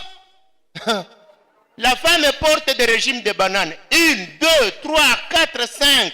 1, 2, 3, 4, 5. Et l'homme est là. Mungu Baba, munaona hapa mwanamke anabeba mikungu 5 ya ndizi ya bitika, mwanaume yeye anagusa mifuko Et le tu. monsieur ici, Munaona mwanaume pale sa machette. iko tu na mpanga mumukono. Yesu Kristo Bwana, Qui vous a prêché l'évangile? nani alikuhubiri injili? Tu as grandi chez qui? Ulikomaliaka wapi? Aimer, Kupenda ce n'est pas accepter quelqu'un d'autre de souffrir quand tu as la capacité de lui rendre le service. haiko kuachilia mwenzako ateseke wakati una uwezo wa kumsaidia. C'est ça aimer. Ile ndio kupenda, Comprendre la fatigue de l'autre. ni kukamata michoko ya mwenzako, La fatigue de l'autre. michoko ya mwenzako. Elle est lessive. Elle fait ça. Elle fait Anafula, ça. Elle fait anafanya ça. hiki, Elle fait ça. anafanya Elle fait kile. ça. Et ces garçons que vous êtes en train de faire grandir, vous Na hawa wabijana venye muko mnakomalisha qui hivi, n'apprennent jamais des petits travaux de la maison, ambao hawajifunzi kazi ndogo za nyumbani, seront de mauvais époux. batakuwaka banaume babaya. Préparez-vous, vous filles qui voulez prendre en mariage ces garçons-là. Mujitayarishe nyinyi wa binti wenye mtaolewa na vijana Vous wale, allez suer. mutatosha jasho. Un garçon Kijana ne sait pas lessiver. mwenye hajue fula, Un garçon, kijana il est dans une chambre, iko mchumba, il ne l'a jamais torchonné. haya koropaka chumba yake. Un garçon, Kijana il passe la nuit dans des draps, analala mu mashuka, il ne les a jamais lessivés. hakuna siku alizifula. Ce sont les petites sœurs Ni wa loko yake et les sœurs. waloko yake wa Et musika si ndio on a les wanamtumishi. travailleurs dans la maison, Na kama wanamtumishi nyumbani, vous prenez tout, vous lui chargez. unalundula manguo yote unamukabidhi. Une fille de 18 ans, Binti wa miaka 18 elle ne sait pas pétrir la pâte. hayuwe songa ugali, Parce qu'elle pense que quand je serai marié, j'aurai les travailleurs chez nous à la maison. sababu anawaza ya kwamba siku ataolewaka atakuwaka na mfanyakazi nyumbani. Tous les maris sont censés avoir les moyens pour donner pour avoir les Unawaza travailleurs à la maison. banaume yote ndio bako na uwezo ya kuwa na batumishi bakuwa wanalipa franka. Le premier jour qu'elle va lessiver, c'est Siku ya hii kwanza nyumba tu- itaniua, itakuwa ye. Wewe njuli kufaka na ungali fie kwenu. Amen, amen. C'est vrai. Oh, je mourrais dans ce foyer. Oui, tu es morte quand tu étais fille. Oui, oui. Quand tu n'as pas appris les travaux de ménage. Ah, oui, oui. Quand tu étais chez vous, Fille hayue songa. la fille qui ne sait pas pétrir une pâte. Na nachomoka na maziwa kabisa na napita. Uh-huh. Nye banaume benye munayoaka unaseme Mungu akaumba mwanamke. Bongo! Hey. Akuumba! Détrompez-vous. Kipuliza! Hey. Et c'est vrai, hein? Les noms appropriés.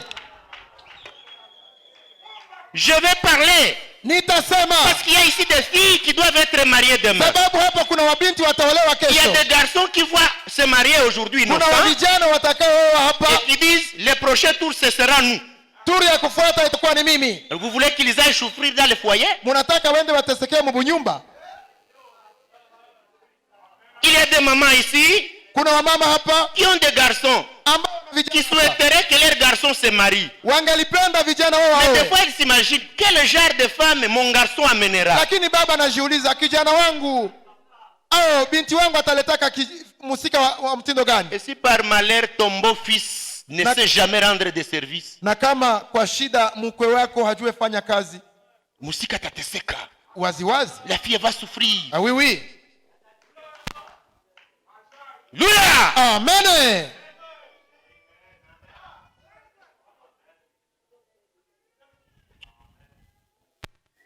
Tu m'aimes?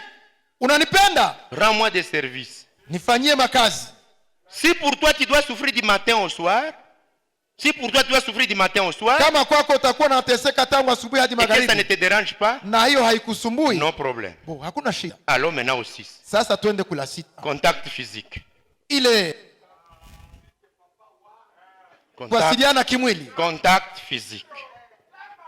mawasiliano ya kimwili. Innocent va toucher à Noirite. Niache! Innocent atagusa Anuarite. Niache, laisse-moi. La femme qui veut te toucher, Wakati bibi anakuja kukugusa na wewe, vous êtes déjà mariés, ça fait des jours. mumekwisha wana kumepita masiku. Elle dit, chérie, Sema, je mpenzi, voulais te parler. nataka Tosha mkono wewe. enlève ta main, si moi. Suikale pale huko na selelemba kwa hiyo. Assis-toi là-bas. Eh bwana. Tunakufia nini? Manake mimi niende selelemba kumuti ya papa. Donc moi je dois aller au papayer alors. Non. Louia! Amen. Non! Hapana. Il y a des enfants Kuna watoto qui ont grandi waliokoma dans des familles unies. katika jamaa inayoungana. C'est vrai, oui, oui. Ils ont grandi comme ça. Walikomalaka hivi. Oh. Maintenant, vous les remettez à un garçon Sasa unawakabidhi qui ne kijana connaît pas ce que veut dire contact physique. ambaye hajue ile mawasiliano ya kimwili. Même s'il était possible, lui pouvait mettre au monde par Bluetooth. Kama ingeliwezekana angeliweza zaa kwa kutuma. Na yeye akose meme kuzala angelikuwa na kutupia mimba ku telefone. Chibi. Na ibebe ya kule meme msijongea hata. Ja, ce n'est pas un mari. Haiko mwanaume ule. Il y a des enfants Kuna watoto qui ont nao grandi dans des familles où waliokomalia mjamaa ambamo c'est ça. ni hivi. D'autres ont grandi dans des familles où Wengine wakakomalia mjamaa kwenye c'est papa, ni baba, c'est maman. ni mama, Il a grandi alikomaa en hivi sentant l'amour de maman, akisikia upendo wa mama en sentant l'amour de na papa. kusikia upendo wa Il baba. arrive chez vous, Anafika kwako distance dans autres. mbali na mimi, mbali na mimi. Oh, Yesu Kristo. Huyu hata kufa na susi. Ndio. Donc batu banagonjwa, banalemba. Les gens sont tellement malades. Banalemba hivi. Ils sont tellement malades. Banavala bitambala, banavala manguo me. Sont en foulard, bien habillés. na darubini za Mungu. Mort balishaka oza, donc unabakia tu mifupa tu makaburi, me banatembea katu hivi tu. Oh. Mie bibi ya fulani, mie bwana wa fulani. Oh. Foutu. Zéro. Moutoto alejikomalia, l'enfant a grandi dans une famille où papa dit papa viens Toto, viens. Kuja mtoto. Et papa lui disait na baba alikuwa akimwambia ulishinda ye. Comment tu as passé la journée? Là c'est comment? Hapa unajisikia namna gani? Ah, ça c'est quoi? Nini hii? Ah, OK Toto alors. Bon. Nyamanza basi tulia. On fait quoi? Nikufanyie nini? Kisha unakuya kufikisha, tu amènes cette fille, unafikisha binti yule. Tu es distanciatif. Uko mtu wa kujitenga na mtoto. Tu pars chez cet homme. Unaenda kwa ule mwanaume. Lui il a grandi comme ça. Alikomalaka tu vile. À chaque fois qu'il veut te parler, wakati anapotaka tu dis baba fulani tosha mikono yako pale wewe. Tu le refoules. Et quand vous dormez, na mnapolala, Yesu Kristo Bwana. Ajabu. Donc corona inafika na mkitanda.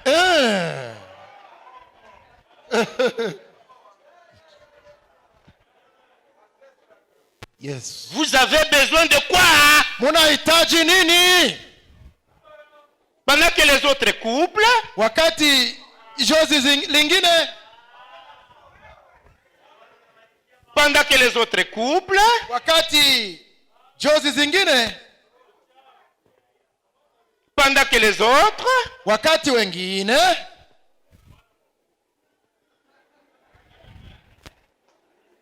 vous, ninyi, c'est ni, oh. Vous l'aimez, unampenda, celui-là il a un vide.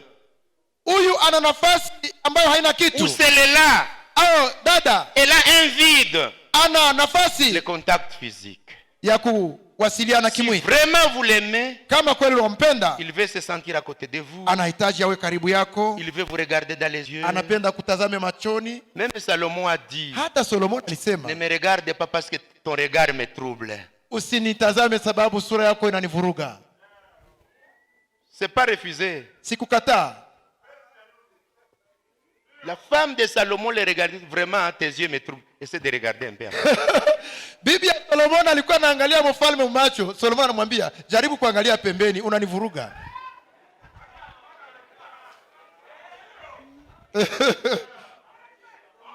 Vous avez des familles? Una jamaa? Papa ne s'est jamais assis avec les enfants. Baba haya ikalaka pamoja na watoto wake. On se rencontre dans les couloirs. Kwenye mutakutania mchumba. Jambo papa. Jambo baba. Oui, les enfants, merci beaucoup. Ndio asante watoto, asante. Après-midi. Bonsoir les enfants. Magharibi. Papa vient de manger. Bon, bonne nuit les enfants. Baba amemaliza kukula. Ali, usiku mwema watoto. Bien réveillé là-bas. Umelamka mzuri kule? Bien réveillé là-bas. Na kule umelamka mzuri? Uko kwako sawa uko kwa wengine. Yesu Kristo Bwana. Aba watoto siku banakomala bako na vide. Ndio, c'est vrai. Ils ont un d'autres pour toucher. Kugusa bwanako. Leur maman a subi des coups. Mama yao ilikuwa ni kupata mangumi. Attention. Angalisho. La femme qui subit les coups. Bibi mwenye anapigwaka. Quand elle est enceinte. Wakati iko mimba. Lorsqu'elle produit un enfant. Anapoza mtoto. L'enfant n'aime pas le contact physique. Ule mtoto naye hata kuwa napenda ile mawasiliano ya kimwili. Tout ce qu'il a appris dès le ventre de sa mère, ce sont des coups. Yenye alijifunza hata akiwa mtumbo ya mama yao ni mangumi. Et il les a subis. Naye mwenyewe alizipata kako.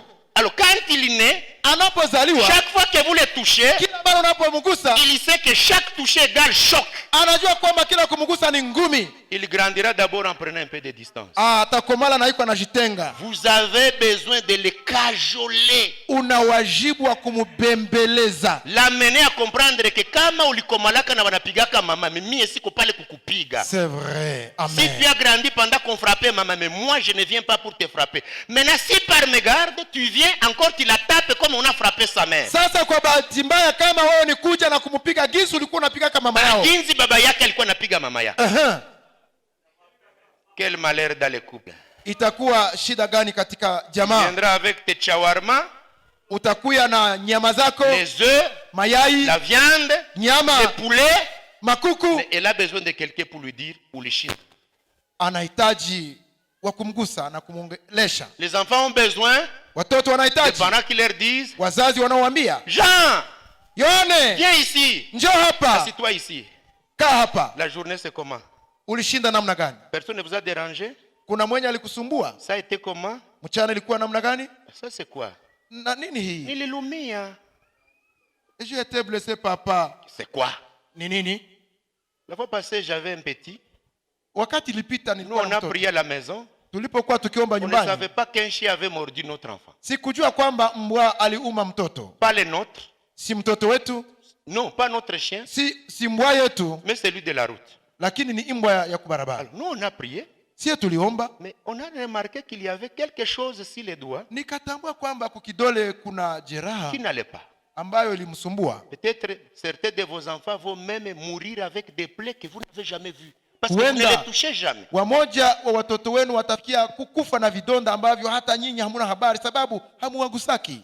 C'est après Ni baadaye qu'on va lui demander c'est quoi? tulimuuliza, nini hii mtoto? Et moi il niluma. Le chien m'a mordu. Où? Wapi? Kule nje ya lupango. En dehors de notre clôture. Et mbwa ilikuluma ye. Comment le chien t'a mordu? Oh, niliangalia tu hivi ila ipe. Niliangalia hivi ikaniluma. Ah non, tuambie kweli, tuambie kweli. Dites-nous la vérité. Il a regardé seulement, il a mordu comme ça. Comment tu as regardé le chien t'a mordu comme ça? On a découvert que Tukatambua c'était un kwamba petit chion, il a voulu l'attraper, kalikuwa ni kaumbwa kadogo alitaka ça kukabana, l'a mordu. kale kaumbwa kakamuluma. Heureusement, sa mère l'a amené vite à l'hôpital, on l'a injecté l'anti-rage, le médicament contre la rage. Bahati nzuri wakati mamake mama mwenyeji wa ile imbwa alipoona imbwa imeluma mtoto, alimbeba kudawa, wakamtoboa shindano. Certaines femmes ici Banamuke mingi hapa ne vérifient même pas là où leurs enfants passent la nuit. hawachunguzake hata kwenye batoto banalalaka. Essayez de voir le lit de vos enfants. Mujaribu kuchunguza kwenye watoto Il a wanalala. uriné là le lundi, Alikoyola hapo siku ya kwanza, mardi, siku ya pili, mercredi, siku ya tatu, jeudi, siku ya ine, même lit, kwa ile kitanda, même drap, yale même matelas. kwa yale godoro. Tu n'as même pas le courage de les voir. Où est-ce que ce gaillard passe la nuit? Hauna hata muda kusema watoto wanalalaka wapi? 5 heures parti, 6 heures retour. Asubuhi umeenda, magharibi njoo kurudia. Ces enfants-là, Wale watoto attendez qu'ils grandissent.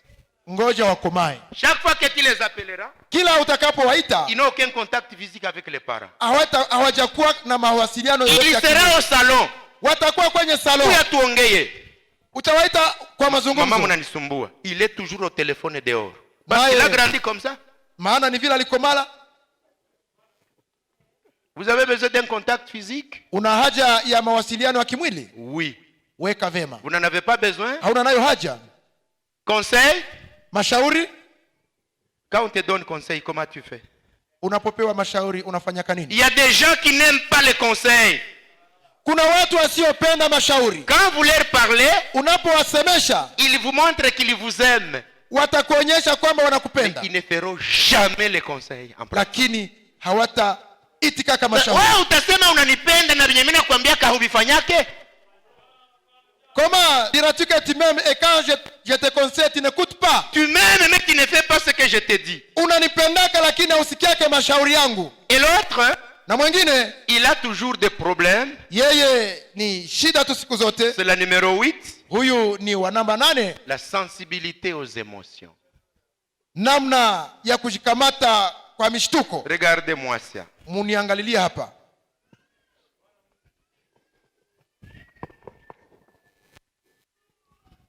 Il y a des gens ici kuko watu hapa insensibles. wasiokuwa na kujihisi. Oubliez Que tu pleures, oubliez que tu ne pleures pas, atasinzia. il va dormir. Sont ici, Wako hapa dans les églises mumakanisa et dehors. na nje. Vous savez, Mwajua un homme qui a des problèmes, mwanaume mwenye kona magumu, un homme qui a des soucis, mwanaume mwenye kuwa na fadhaa,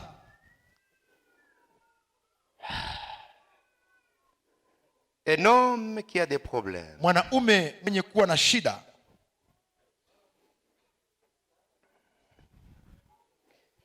s'il n'a pas trouvé une femme kama hakupata mwanamke qui a l'empathie, ambaye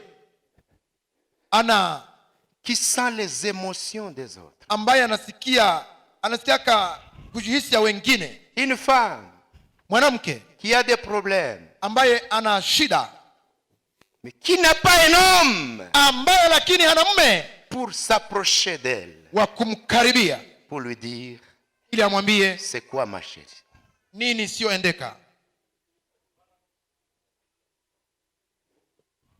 Vous allez me dire que vous m'aimez. Utaniambia kwamba unanipenda. Quand j'ai un problème, Wakati niko tu mshida, ne sais pas me dire c'est quoi. hujui kunaambia Tu una shida viens, gani. tu manges, tu dors. Wewe unakuya unakula. Il y a des enfants Kuko na watoto qui ont grandi waliokomaa comme ça.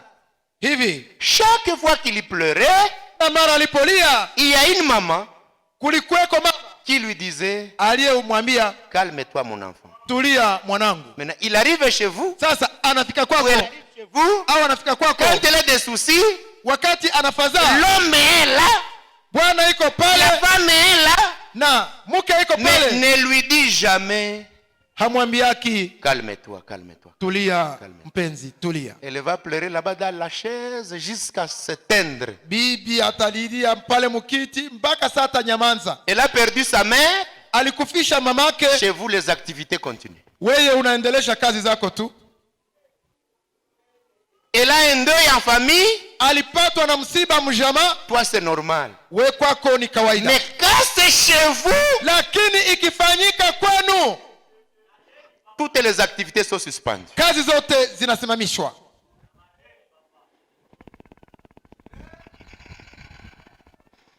Quel amour vous avez chez vous. Una upendo gani kwako?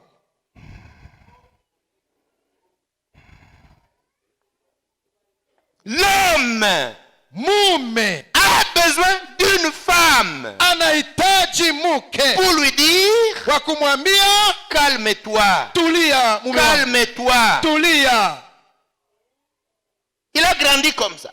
Mtoto alikomala Ou hivi, elle a grandi comme ça. alikomala hivi, On te le remet, wanamkupa ou tu l'amènes, au unamleta, tu es comme un arbre. wewe uko sawa muti. Et ces hommes sont dans des églises. Na banaume ba mtindo huu wako makanisa, Et ces femmes de ce genre. na wanawake wa mtindo huyu. Mama nagonjwa. La mère est malade, Mama nagonjwa. ou le père est malade. Balinambia niende mbio mbio. On m'a dit d'aller là-bas rapidement. Haraka gani? Quelle rapidité? Quelle urgence tu veux me dire toi? Maman est malade. Mama na Je gonjwa, me sens pas bien. sijisikie vizuri. Alors je vais vous dire une parole. Sasa nitawaambia neno Elle moja, va vous choquer. huenda litawavunja Parce que je moyo, suis vers la fin. na karibia mwisho Elle va vous choquer. litawavunja moyo, Mais retenez-la. lakini mulishike. Ils ont vécu avec cet homme-là pendant 20 ans. Waliishi na ule mwanaume miaka 12, Ils viennent de te le donner. wanampatia. Ils ont été avec lui pendant 20 ans. Baliishi na ule musika miaka 12. Toi, tu es avec elle Wewe uko naye 2 ans. miaka 2, Tu veux l'amener à oublier sa famille. unataka umufikishe asahau jamaa yake. Toi, tu es qui? Wewe hata uko bwana, uko nani? Ils sont restés avec lui Bali bakia na ule musika ou miaka avec 12, elle au pamoja na yeye 25 ans. miaka Et 25, puis ils te l'ont donné comme femme. kisha wanamkukabidhi sawa Tu mke. crois les gens qui sont restés ensemble jusqu'au jour du mariage? Unawaza wenye walibakia naye mpaka siku limuoa, Tu vas vraiment la formater utawafuta mwakili yake pour la réduire à zéro? ili wasiwe kitu kwake.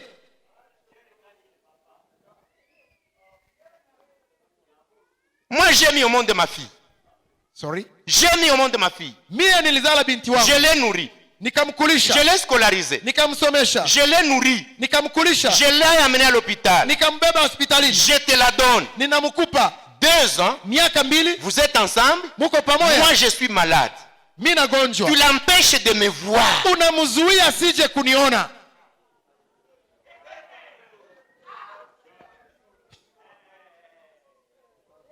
Tu es qui? Uko nani? J'ai mis au monde mon garçon. Nilizala kiana wangu, Je l'ai scolarisé. nikamsomesha, Je l'ai amené jusqu'à peut-être la licence. huenda nimemsomesha university, Il te marie. anakuoa, Je permets que vous vous mariez. ninaruhusu Tu muoane. viens d'arriver dans ce couple. Umefika mwa ile Tu ndoa, dois lui montrer que moi je suis 0,0000000. unaonyesha bwana yako ya kwamba mie baba yake siko kitu. Mais c'est tes licences que tu es en train de bouffer. Mais qui s'est fatigué pour ça? C'est moi. Huku nakula matunda yale masomo, mwenye alichokea kile masomo ni nani? Pourquoi tu veux amener ma fille de m'oublier ou mon garçon de m'oublier Wewe complètement? utafikisha binti wangu au kiana wangu kunisahau kwa sababu gani? Des ingrats dans la vie. Kukosa shukrani mu maisha. Tu veux m'aimer? Unataka nipenda? Oui. Ndio. Comprends mes émotions. Elewa kujihisi yangu. Comprends mes émotions. Elewa kujihisi yangu. Quand j'envoie $5 chez nous, Ninapotuma dola 100 kwetu, passe la nuit dans les états de crack. unalala muma fadhaiko usiku. Parce que moi j'ai envoyé $5 à la maison. Sababu tu nilituma dola 5 nyumbani kwetu. Je suis une femme. Niko mwanamke. J'ai demandé qu'on donne quelque chose chez nous. C'est un problème. Niliomba kwamba kitu kidogo kitumwe kwetu inakuwa shida. Mais tu m'as vu, je suis venu d'un arbre. Sasa wakati ulinipata unawaza nilitoka kumuti? Mais lakini vous les hommes aussi, na nyie wanaume, ne vous occupez pas trop de chez vous en oubliant celle qui a quitté ses parents pour venir chez toi. Musishughulikie sana batu ya kwenu na kusahau benye balikupatia mwanamke. Musahau mwenye aliacha bazazi naye akakuya kukubakia pembeni. Huyu bibi ndio ana haja sikilizwe sawa mke. Ndio. Elle a besoin d'être écoutée comme femme, épouse. Ndio. Bana kupondea vyote kwenu na mwanamke iko nateseka pale. Besoin zake hazisikilizwi wake. Za kwenu ndio za kabambi. Ndio. Unyumba gani mtajenga? L'émotion. Kujihisi. Tu m'aimes? Unanipenda? Oui. Ndio. Mes émotions. Elewa kujihisi yangu. Alors tu m'aimes? Sasa ukinipenda, ne me cache pas les secrets. Usiwe unanificha siri zako. Kuko banaume benye ni hypocrite. Wa nafiki wa hali ya juu. Uko bibi unaona gari naingia mu lupangu, hauyo balikomanda kasiku gani na banaanza kudanganya seme ni gari ya watu na ni yake. Ndio. Un homme mwanaume qui n'est pas ambaye ouvert aux confidences, ambaye haiko wazi kuambia bibi yake siri. Uko na makestio mingi kubwa. Una maswali mengi. Bon, je vais poser une question. Sasa nitauliza Quel est le secret que vous gardez que vous savez que l'homme n'a jamais connu? Hata siri zenyu unaweka ambazo unajua bwana yako hazijui. Vous les hommes, na ninyi waume, un homme qui a un compte bancaire que la femme ne connaît pas. Mume mwenyewe ana compte ya benki ambayo bibi yake hajui. Quand il meurt, anapokufa, les enfants restent dans la pauvreté alors qu'il y avait de l'argent. Watoto wanabaki umaskini na baba yao walikuwa na pesa kwenye benki. Vous m'aimez? Unanipenda? Partagez-moi vos secrets. Nishirikishe siri zako. Dites-moi vos plans. Naambie mipangilio yako. Projet. Mipango yako. Que je vous planifiez quoi? Nijue unapangia nini? Mais il y a aussi des mauvaises femmes. Lakini pia kuna wake wabaya. Quand il lui dit, unapomwambia, le quartier le saura avant. watu wa nje watavijua mbele yako. Mnayua gari yetu iko nakuya, notre véhicule est en route. Oui, oui. Amen. La Bible dit ne dévoile pas les secrets d'autrui.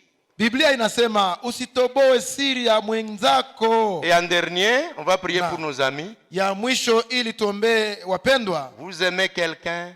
Unapenda mtu? Il y a des gens qui aiment trop être animés. Wenye wanapendaka wafurahishwe.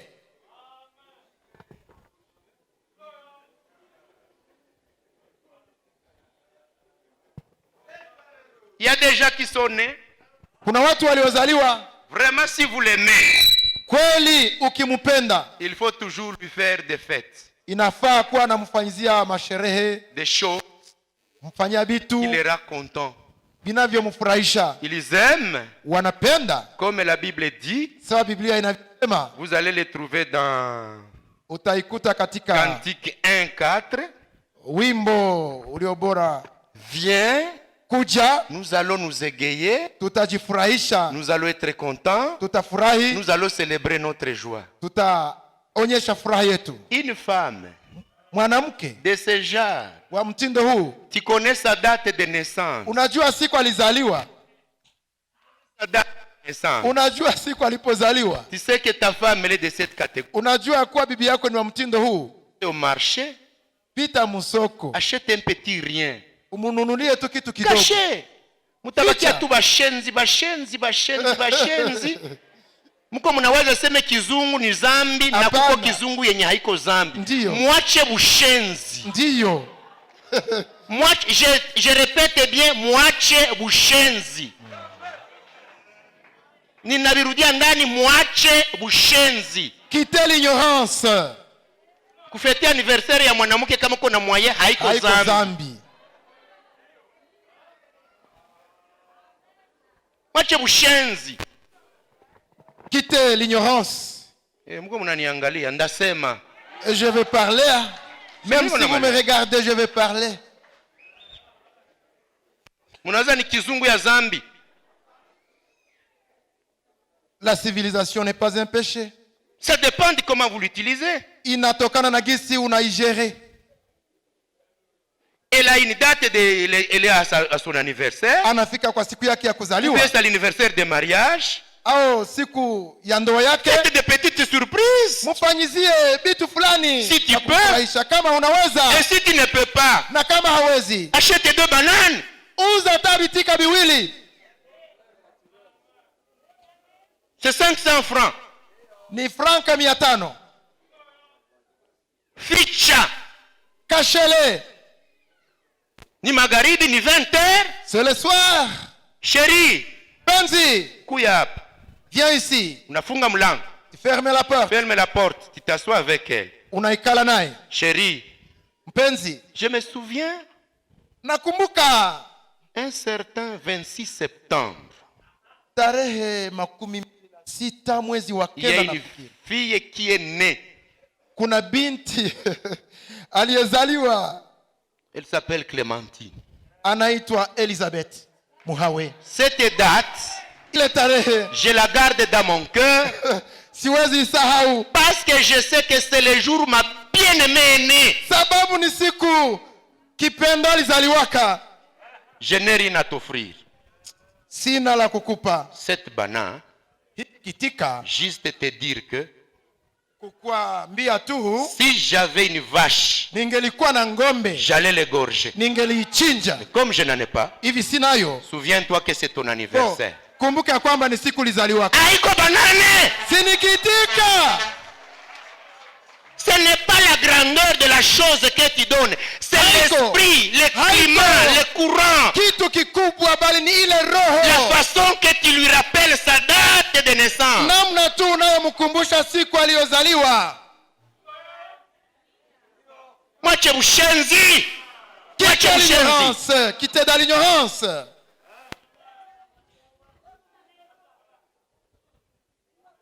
Chérie, kesho ni anniversaire yangu. Mpenzi, kesho ni siku niliyozaliwa. Na njoo nini sasa? Et qu'est-ce que tu veux me dire par là? Na njoo nini? Et qu'est-ce que cela veut dire? Ile date njoo nini? Cette date, qu'est-ce que ça veut dire? Non. Hapana. Wapendwa. Mais bien aimé, Mufanye hange. faites attention. Tulizaliwa ku village. Nous sommes nés au village. Tunakomalia ku village. Nous sommes grandis au village. Sie wengine tuliingia mwa mwingine à 20 ans. Nous autres, nous sommes arrivés ici à l'âge de 20 Maintenant ans. j'ai 51 années. Sasa nina Mais muyue kama kuko batoto bako wanazaliwa humu, banakomalia humu, bengine balizaliwa mu majama zenye zinayua bitu fulani. Ndiyo. Usiwaze vile ulikomalaka kwenu, njo vile utataka kutia kumusika wa batu. Tuna progresser. Tunaendelea. Je vais le dire, je suis pasteur ici. Kama kuko mwenye bitakwaza anione après ibada. Ndiyo. Na sitatubu. Ndiyo. Nous on a grandi au village. Tulikomalia kama kijiji. On ne connaissait rien. Tulikuwa hatujui lolote. Meme kubonane kukula nyama difficile. Na kubonane njo tulikuwa tunakula nyama yenye kwa mafuta na virai yenye vinakalangiwa. Ema. Tukikula wali manake ile siku ni fete. Ndiyo. Munaweza vile njo tutaendelea? Hapana ndugu. Aba batoto mko mnakomalisha, mnabazalia hapa. Oui. Dans 2 ou 4 ans, si tutazeheka tutaanza kutembea hivi. Mumiaka 3-4 tutaanza zeheka. Generation yenye tabakia na hii mimbari ni generation yenye nazaliwa hapa hapa babiana. Amen. Oui. Mutabambia sema ni zambi? Hapana.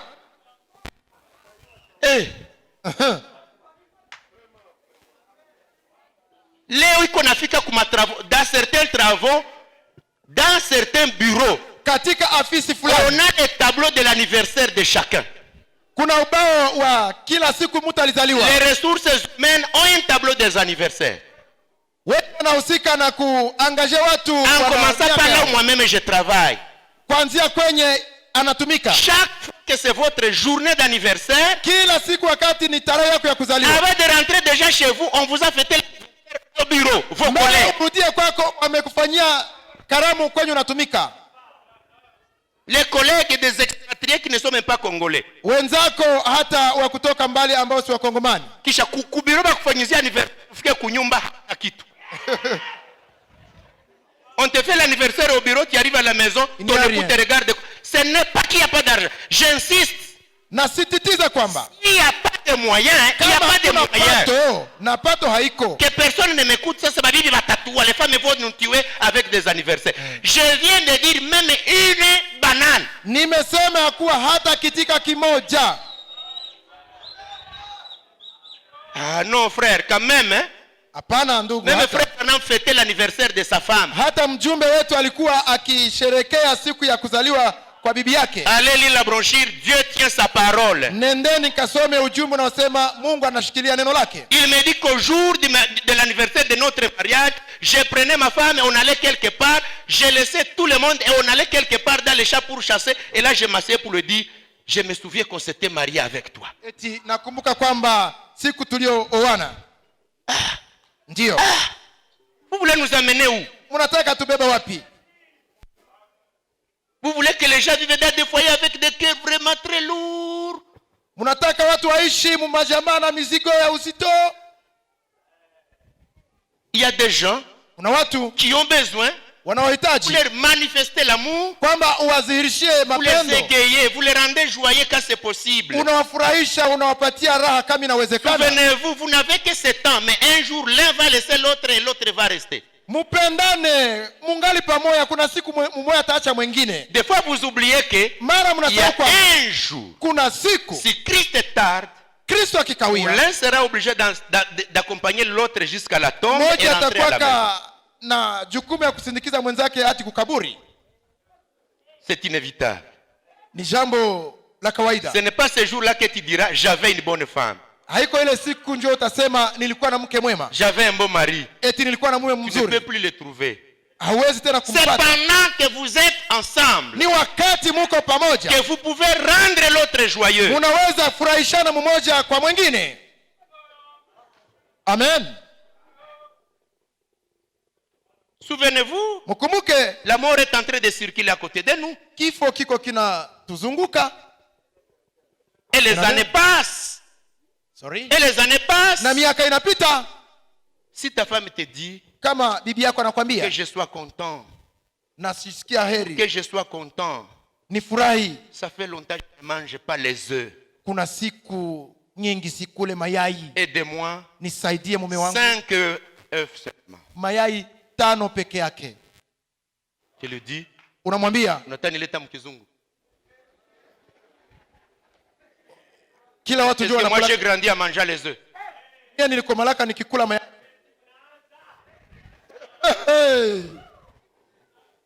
Mais tu peux lui dire, Lakini unaweza mwambia je vais chercher.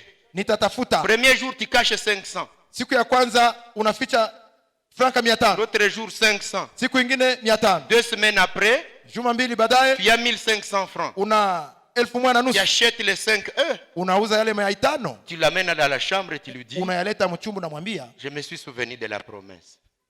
nakumbuka ile ahadi. Regarde dans les petits sachets là. Angalia mwakale kafurushi kadogo, Amène-moi ce qu'il y a. niletee kitu Il fulani les ndani. soulève les œufs. Anafungua naona Nilikuwa mayai. kanisha sahau ya mayai. J'avais déjà oublié ça. Nilikuwa nishaka sahau. Tu dis non. Unamwambia Je hapana, voulais te rendre contente. nilipenda nikufurahishe. Sasa, mnapenda mpendani aye. Vous définissez l'amour comment?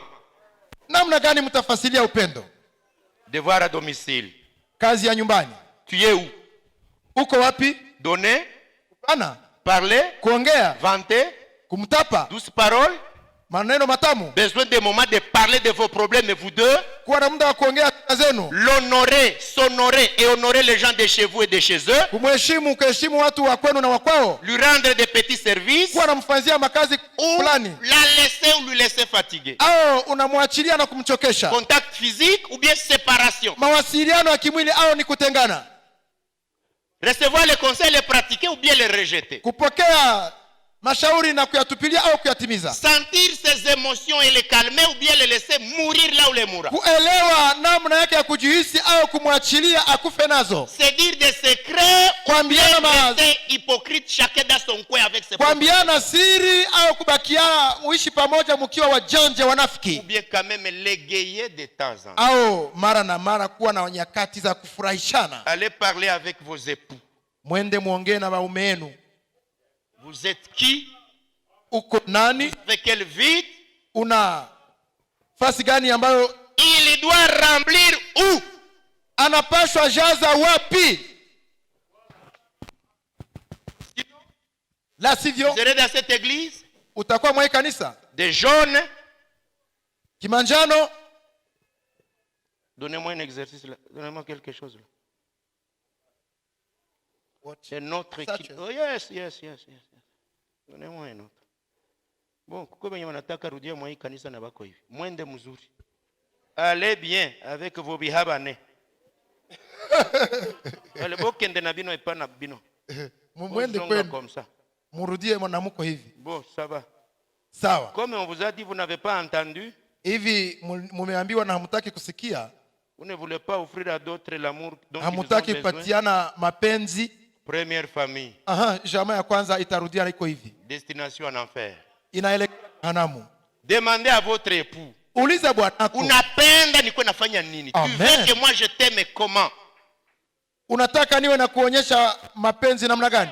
Femme, Uliza bibi yako, madame, mke wangu, tu veux que je t'aime comment parmi les 10 moyens? unataka nikuonyeshe upendo gani mwa ile mitindo 10? Courbons nos têtes. Tuinamishe vichwa vyetu, Nous allons prier. tutaomba. La chorale, une petite chanson. Kwaya itatupa wimbo mdogo. La célébration ne va même pas durer longtemps. Kubariki ndoa haitakawia, Nous allons les faire jurer. tutawalapisha, Nous leur faisons porter la bague. tutawavalisha pete za o, Après, nous leur imposons les mains. kisha On est dehors. tutawawekea mikono na tutarudia. Prions le Seigneur. Tuombe Mungu kwanza, Demandez à Dieu ceci. tuombe Mungu hivi: Seigneur Dieu, Mungu Baba, je te veux. na kuhitaji, J'ai un enfant. nina mtoto Il a besoin de mon attachement. anahitaji huduma yangu. J'ai abandonné ces enfants depuis longtemps. Nimeachilia, nimetupilia watoto muda mwingi. J'ai des parents, Nina wazazi, mais je leur dis que je les aime. lakini Je leur dis que je les aime, niliwaambia kwamba nawapenda, mais mon langage n'est pas amoureux. lakini usemi wangu haionyeshe Je mapendo. fais des choses et les parents ne savent pas. Ninafanya vitu wazazi hawajui. Donnez-moi une famille dans laquelle je vais contribuer à accroître l'amour. Nipe jamaa ambamo nitaendelesha kukomalisha mapendo. Père céleste, Baba wa mbinguni, te rendons grâce, twakushukuru, te remercions. twakushukuru. Béni soit ton nom. Jina lako libarikiwe. Va aider ces couples. Enda kasaidie jozi hili. Aide ces foyers. Saidia ndoa hii. Aide ses enfants, Saidia watoto, ses parents. wazazi. Que chacun soit meilleur dans l'amour familial. Kila mmoja awe mzuri katika upendo wa Ta jamaa. grâce nous couvre tous les jours de Neema notre vie. yako itufunike siku zote za maisha. Au nom de Jésus Kwa Christ. jina la Yesu Kristo. Chanson de chorale. Wimbo wa kwaya. Pendant que les couples se préparent pour la